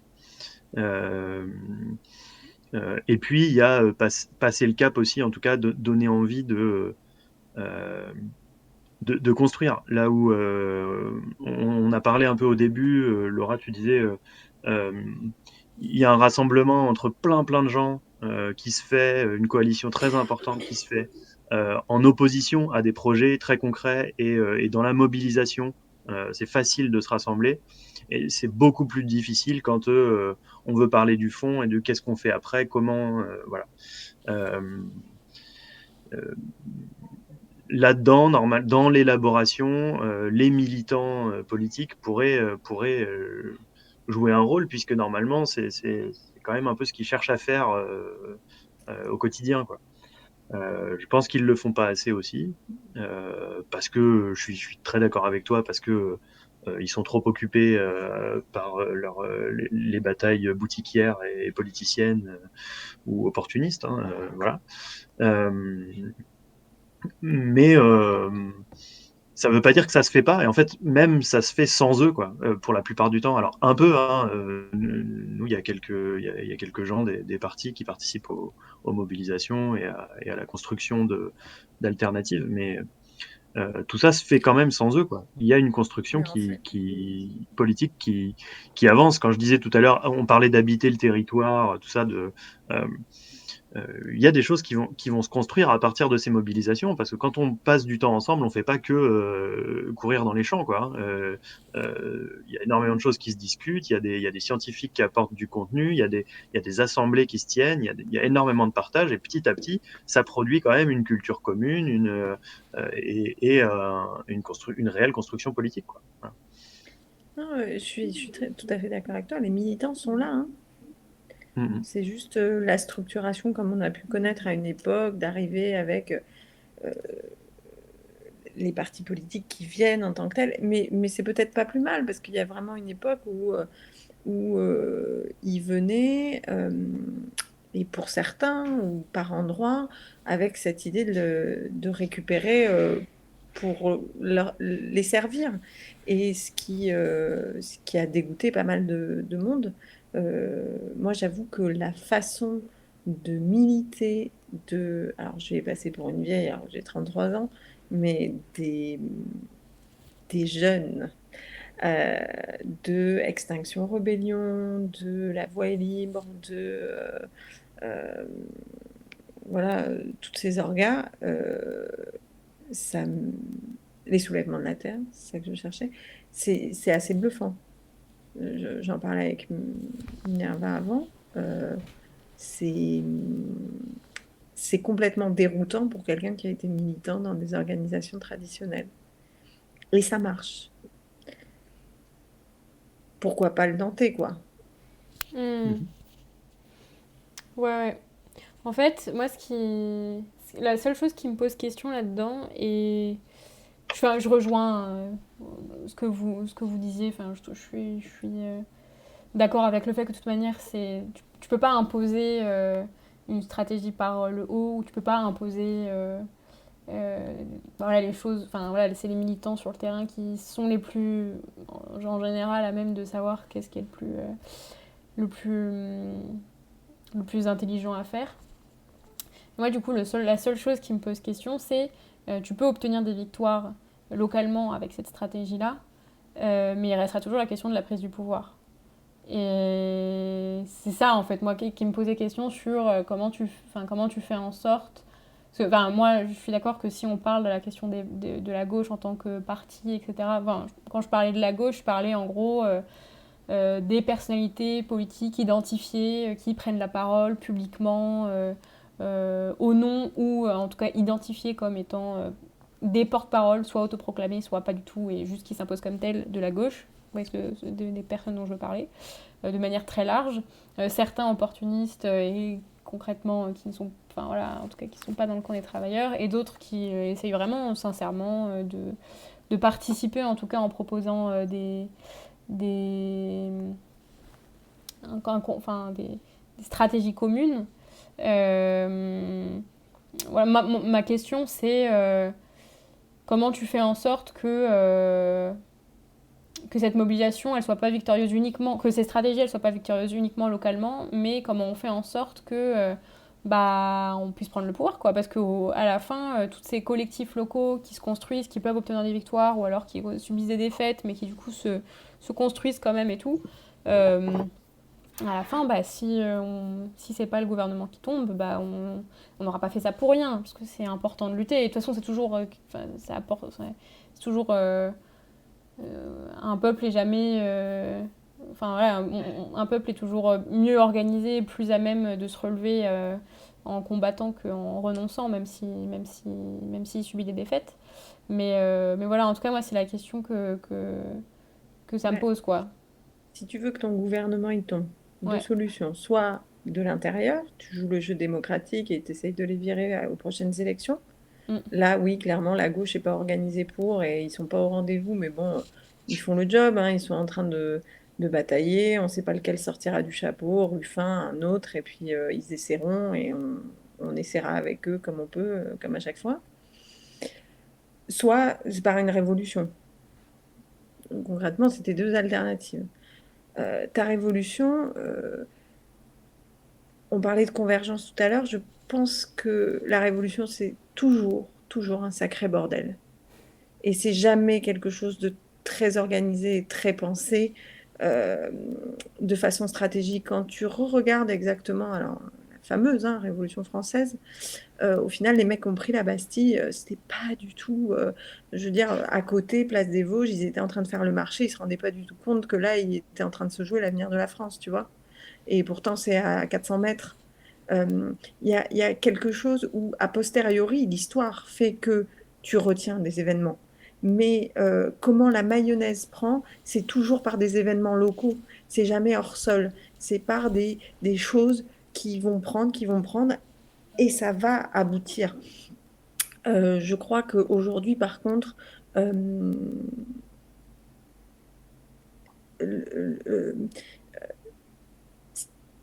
il faut revenir à ce qu'on est capable de faire et mener des luttes locales, concrètes. C'est là où on est unis, c'est là où on est le plus fort, c'est là où on peut avoir des victoires, comme tu le disais, même si c'est pas gagné, c'est là où on peut en avoir. On est confisqué au niveau national. C'est par là qu'il y aura de l'espoir, je pense, et c'est par la multiplication. Tu vois, on parlait de cette convergence physique de gens qui sont allés écrire Sainte-Soline dans une manif pour Naël, mais finalement, on n'a peut-être pas besoin d'être physiquement ensemble ou de se le dire à partir du moment où on combat les mêmes gens, où on est face aux mêmes forces de l'ordre, à partir du moment où en face les ennemis sont les mêmes et que on les fait chier tous à des endroits différents en France en même temps et qu'on les épuise, il y aura peut-être un moment où c'est cette massification de petites mobilisations qui fera une révolution. Mais je ne crois pas que ça puisse être pris dans l'autre Mm. sens. Je ne crois plus à ça. Mais justement, et je suis désolée si je m'oublie un peu trop la parole, et peut-être Hugo, tu pourras prendre la parole après. Mais je pense que justement ce que tu disais au début, c'est soit les élections, soit la révolution, c'est pas contradictoire. Et c'est là où je rejoins ce que tu dis sur évidemment, ça ne peut venir que des gens, quoi, et des mobilisations des gens localement, etc. Et c'est, je pense, y compris qu'une élection, une élection ne peut être utile au mouvement social que si la société est en mouvement révolutionnaire au moment de cette élection, quoi.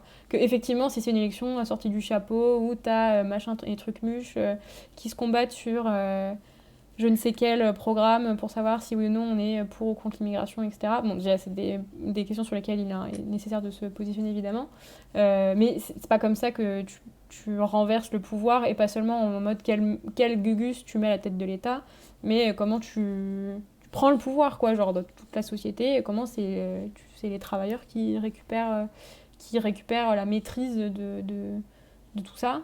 À mon avis, je pense qu'en fait, ce que tu dis est l'élément essentiel et décisif de ce qui peut faire qu'une révolution peut marcher aujourd'hui en France. C'est que, en fait, juste ça parte des masses et ça parte des mobilisations, que ce soit les méga-bassines, la 69, toutes les autres mobilisations qui seront amenées à voir le jour dans les prochaines années. De toute façon, il y a des crises qui sont de plus en plus importantes. Enfin, on voit aussi les mobilisations internationalistes pour les droits du peuple palestinien, où on se dit, mais en fait, c'est pas normal que ces gens qui nous dirigent, ils font n'importe quoi, ils soutiennent un conditionnement Israël. Enfin, voilà, toutes ces choses-là, ça soulève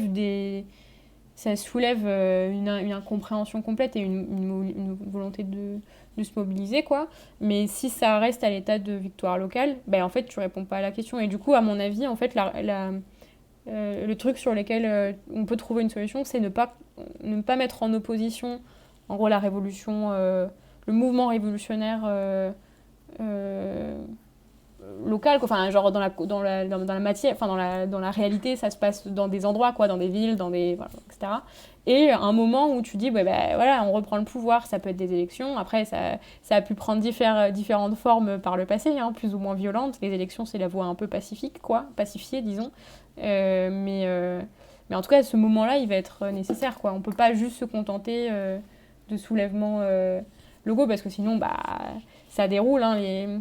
Les capitalistes, ils ont les moyens d'éteindre tous les embrasements du peuple, quoi. Ouais, J'ai fait un monologue, désolé Hugo, vas-y. Non, là-dessus, d'abord évidemment que leur pouvoir est contesté et que leur manière de l'exercer est contestée à plein d'endroits. Et que c'est logique vu jusqu'où ils vont et vu où les contradictions du fonctionnement du capitalisme mènent ont comme impact sur la vie des gens, quoi. Je crois qu'il y a aussi un gros potentiel transformateur, révolutionnaire dans la volonté dans les volontés d'appropriation qu'il peut y avoir dans les luttes dont on vient de parler, et notamment les luttes qui concernent des problèmes écologiques. Quand je m'explique un peu plus, sur le sujet des méga-bassines, en fait, c'est le sujet plus largement de la gestion de l'eau. Et dans ce combat-là, le jour où les méga-bassines sont vaincus, empêchés, annulés, détruites, tout ce que vous voulez, la lutte n'est pas gagnée. La lutte commence parce que la gestion de l'eau, elle sera toujours aussi pourrie. Elle est pourrie avant les méga-bassines. Et pour gagner une gestion de l'eau juste et qui nous permette de vivre comme on a envie de vivre sur ces territoires, il va falloir se réapproprier et faire changer la gestion, et donc notamment se réapproprier les entreprises capitalistes qui utilisent cette flotte, quoi. Ça veut dire qu'il faut un projet sur ce territoire pour vivre autrement, mais un projet politique global de comment on utilise les ressources, pourquoi faire, voilà, quoi. Et donc cette idée-là, commencer avec ce morceau-là, commencer à construire concrètement comment on pourrait décider, délibérer sur le territoire de comment on utilise les ressources, voilà, pourquoi faire, voilà. Ça, c'est un début de réappropriation qui, s'il obtient des victoires locales, eh ben, c'est déjà des coins d'enfoncer, quoi. Et puis, s'il y a une victoire politique d'importance de type révolutionnaire, eh ben, le truc est prêt, il tombe comme un fruit mûr, quoi. Et donc, il faut pas qu'on se prive de ça. Je crois qu'il y a un peu la même chose quand il y a un contre-projet à cette infrastructure d'autoroute A69, là. Tu le décrivais un peu au début, le contre-projet, il se limite pas on va faire une autrement de la route, quoi. Il y a tout ce que ça veut, à quoi elle sert cette route, pourquoi faire, comment on vit autour, quoi. Et ça, c'est très important. Et du coup, il manque par contre, à mon avis, un gros bout à tout ça, qui est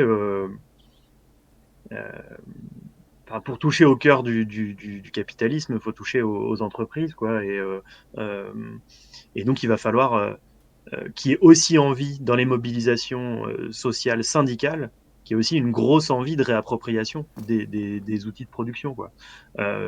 J'ai l'impression qu'on en est loin dans les dernières mobilisations sociales qu'on a vécues et qu'on a en plus perdu. Voilà. faut voir qu'on est quand même on sort d'une très grosse défaite de mobilisation là sur les retraites.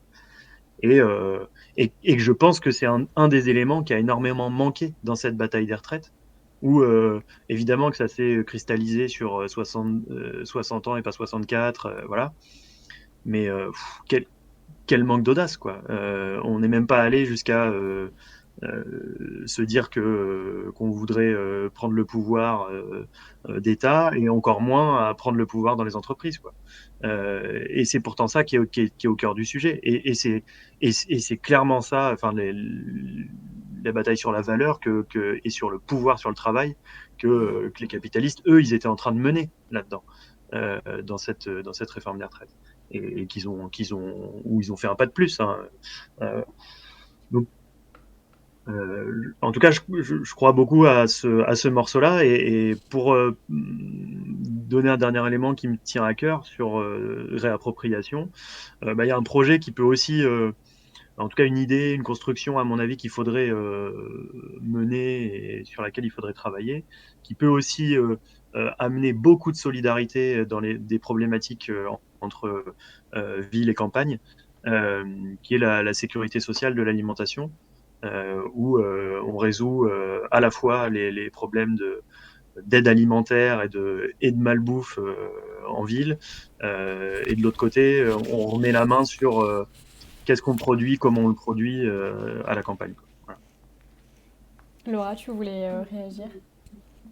Alors, ce que tu disais à la fin, c'était très intéressant, et j'aimerais bien en entendre plus parler. Oui. Juste sur, du coup, pour revenir sur le monde politique et les luttes locales, je crois que pendant longtemps, en tout cas pour ma part, hein, personnellement, j'ai considéré que les politiques étaient moteurs des luttes.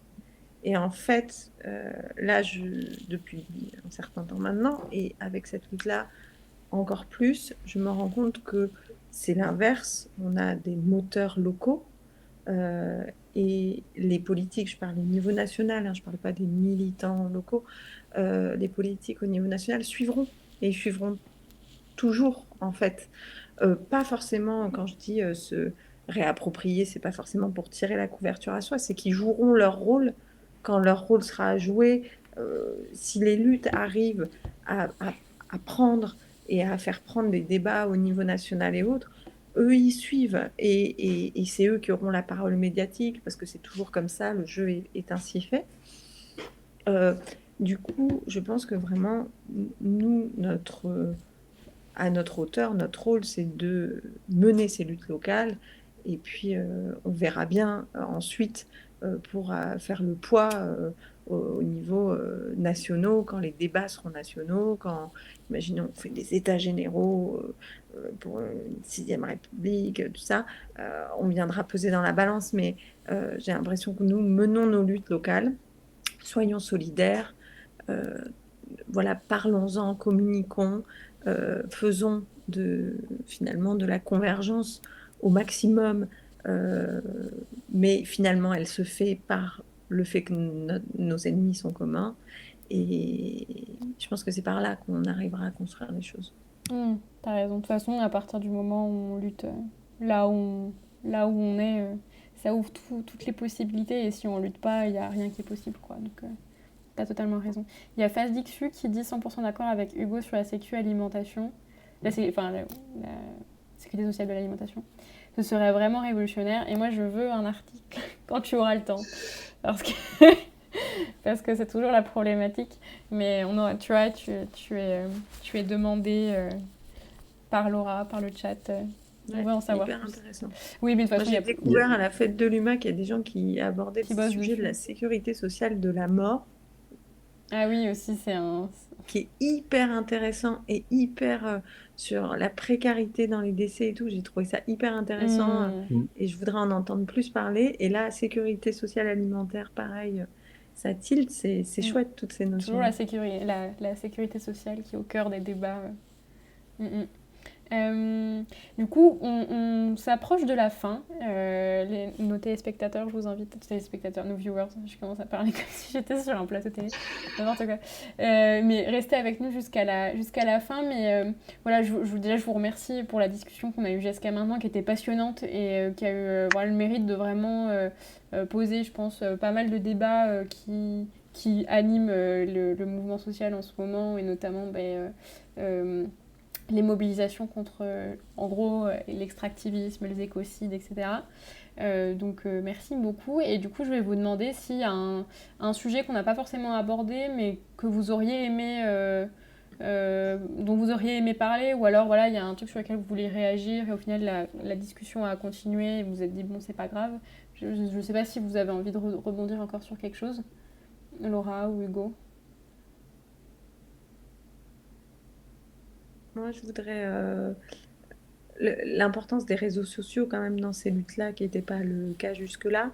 Je voudrais redonner des comptes, notamment Instagram, que les gens peuvent suivre pour entendre parler de ce qui se passe à la 69. Mhm. Du coup, il y a le compte de La Voix est libre, qui porte le projet Une autre voix. Il y a le compte XR Toulouse. Il y a le compte des soulèvements de la terre. Et il y a également le compte actuel, donc, qui s'écrit Labo, comme un laboratoire, labo-D, DES, plus loin, terre, qui est le lieu actuel où il y a des écureuils, puisque à chaque fois que des arbres sont coupés, ben, les écureuils se déplacent sur le peu d'arbres qui restent. Et là, ils sont à côté d'un lieu qui nous est prêté, qui s'appelle le Labo des Terres, puisque la ZAD du Ramdam sur le Macadam n'a pas tenu, hein. La ZAD, c'est quelque chose, le gouvernement, c'est leur terreur absolue. Donc, ils ont mis les moyens pour qu'elle meure dans l'œuf, hein. Elle a duré moins de 24 heures, cette ZAD. Donc, pour l'instant, on fonctionne avec des lieux qui sont prêtés par des agriculteurs solidaires ou autres, comme le Labo des Terres. Et vous pouvez venir quand vous voulez. Voilà, c'est un lieu hyper convivial, ouvert, familial. Mais avant ça, si vous voulez vous faire une idée et poser des questions, il y a ben, le compte Instagram déjà.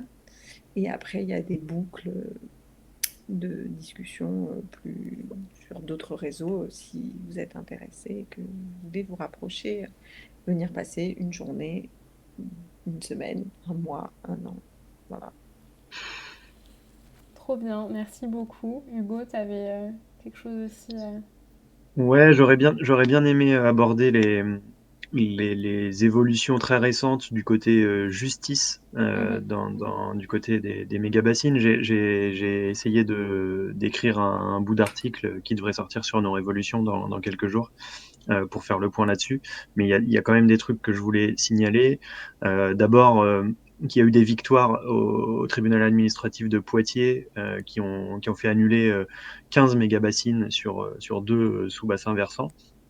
Euh, donc alors c'est pas une victoire totale puisque les préfectures font appel, hein. Mais en tout cas, c'est des victoires qui ont validé des arguments très importants des opposants, et qui, en fait, démontrent que l'autre camp mentait et ment en toute conscience contre l'intérêt général et continue de le faire puisqu'ils attaquent pour essayer de casser les jugements. Ils font appel, quoi. Donc là aussi, hein, on revient dans le truc de l'ère illibérale là, avec un État et un gouvernement qui se fout de la vérité, et qui se fout de l'intérêt général, tant que ça peut servir de la compétitivité de quelques entreprises, quoi. Euh, il y a un autre jugement qui a été important, c'est celui qui a fait arrêter le chantier de prière, qui a mis en lumière un conflit d'intérêts. Et autant vous dire que, comme Laura le disait tout à l'heure pour la 69, il y en a très nombreux dans les dossiers de bassines, où les irrigants ont des intérêts et sont souvent très bien implantés dans les conseils municipaux, les conseils départementaux, voire plus haut et jusque dans les agences de l'eau. Et voilà, il y a de nombreux conflits d'intérêts à déterrer. Et en tout cas, ce jugement-là, pour la première fois, en mettait un en lumière.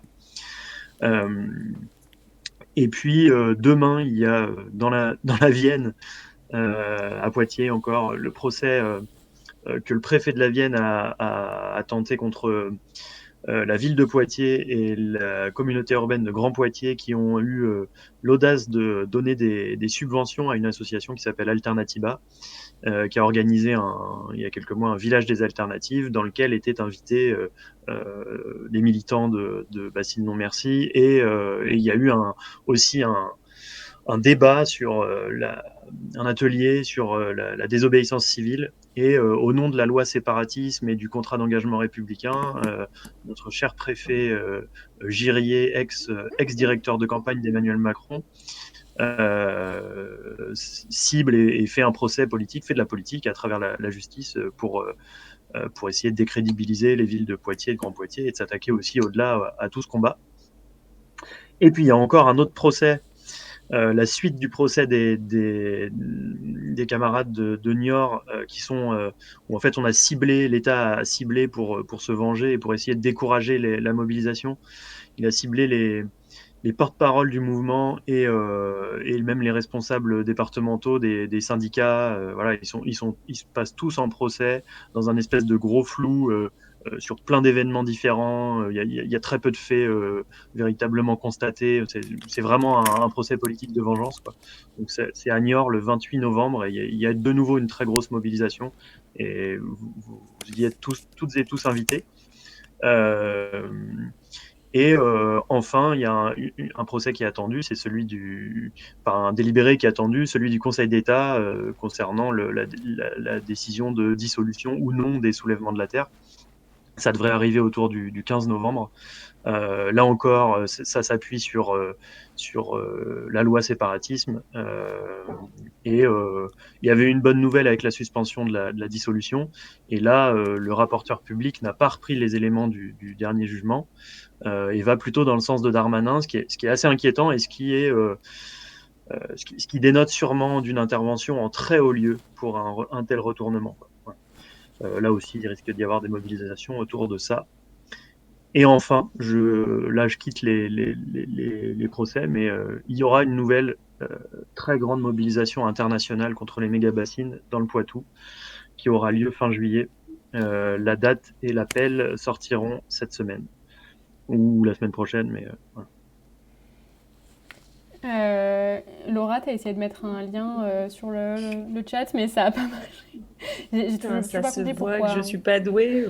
Non, mais moi non plus. Non, Parfois, alors j'essaye de mettre des liens. Mais vas-y, explique le lien que tu voulais mettre. J'essayais de vous mettre deux liens. Du coup, le lien de Off Investigation, qui est une chaîne du coup YouTube, qui est une chaîne média et qui a une chaîne YouTube sur lequel ils ont fait un super reportage. Du coup, c'est celui-là notamment où ils dénoncent les liens d'intérêt financier entre les financeurs de la 69 et le gouvernement. Hyper bien fait. Et le lien du reportage qui a été fait sur le Ramdam, sur le Macadam, par Camille Reporter, dans lequel j'interviens très rapidement, mais qui est surtout assez bien fait sur justement comment la mobilisation s'est organisée sans être organisée, comment c'était foutu et comment c'était vivant, génial, et en même temps tout ce qui s'est passé, quoi. Ok, trop bien. En tout cas, moi, personnellement, j'ai tout pris en note. J'espère que les viewers aussi. Mais de toute façon, vous pourrez retrouver toutes les infos sur le replay. Aussi, on a notre Soka national qui a mis le lien lui-même. Super, merci beaucoup. Notre super modérateur, je suis super contente qu'il ait rejoint l'équipe. Qu'est-ce que je voulais dire ? Oui, donc je fais pas très souvent ça parce que je suis une très piètre réseaux sociaux affiliés, enfin je sais pas comment on appelle ça, genre influenceur, machin. Donc je sais pas faire ça, mais je vous recommande très vivement. Donc Soka a mis au tout début du chat, notre Linktree, avec tous nos liens. Là, donc, il y a la chaîne Twitch sur laquelle vous êtes, donc abonnez-vous. Pour aussi ceux qui regardent le replay, on a une chaîne YouTube de replay. N'hésitez pas à vous abonner, pareil, pour avoir accès à tous nos replays. On a donc un Instagram, un Twitter, enfin un X maintenant, et un compte Facebook. Et depuis peu, on a un compte TikTok aussi. Donc voilà, pour suivre toutes les activités, toutes les actualités, y compris celles dont parlait Hugo, et qu'on ne manquera pas de visibiliser et de diffuser au fur et à mesure de l'avancée de ces mobilisations. Voilà, n'hésitez pas à nous suivre, et aussi pour pouvoir lire nos différents articles. Et du coup, bien sûr, le prochain article d'Hugo qui parlera des avancées judiciaires de la mobilisation contre les méga-bassines. Voilà, je vous remercie encore une fois beaucoup, Laura et Hugo. Je trouve que cette discussion était vraiment super intéressante. Il nous a beaucoup... c'est pas souvent qu'on voit, en tout cas sur les réseaux sociaux, dans un débat public, un militant contre les méga-bassines et une militante contre une autoroute, échanger comme ça pendant 1h30. Plus d'1h30 d'ailleurs, bientôt 2 heures. Donc merci beaucoup, j'espère que ça vous a plu. Et voilà, du coup, à très vite. La semaine prochaine, on a un entretien avec un invité surprise. Tenez-vous au courant sur les réseaux sociaux. L'entretien sera bientôt annoncé. Et puis voilà, du coup, je vous souhaite une très bonne soirée. Je vous remercie. Et puis à très vite sur Twitch et puis sur tous les réseaux de Nos Révolutions. Salut!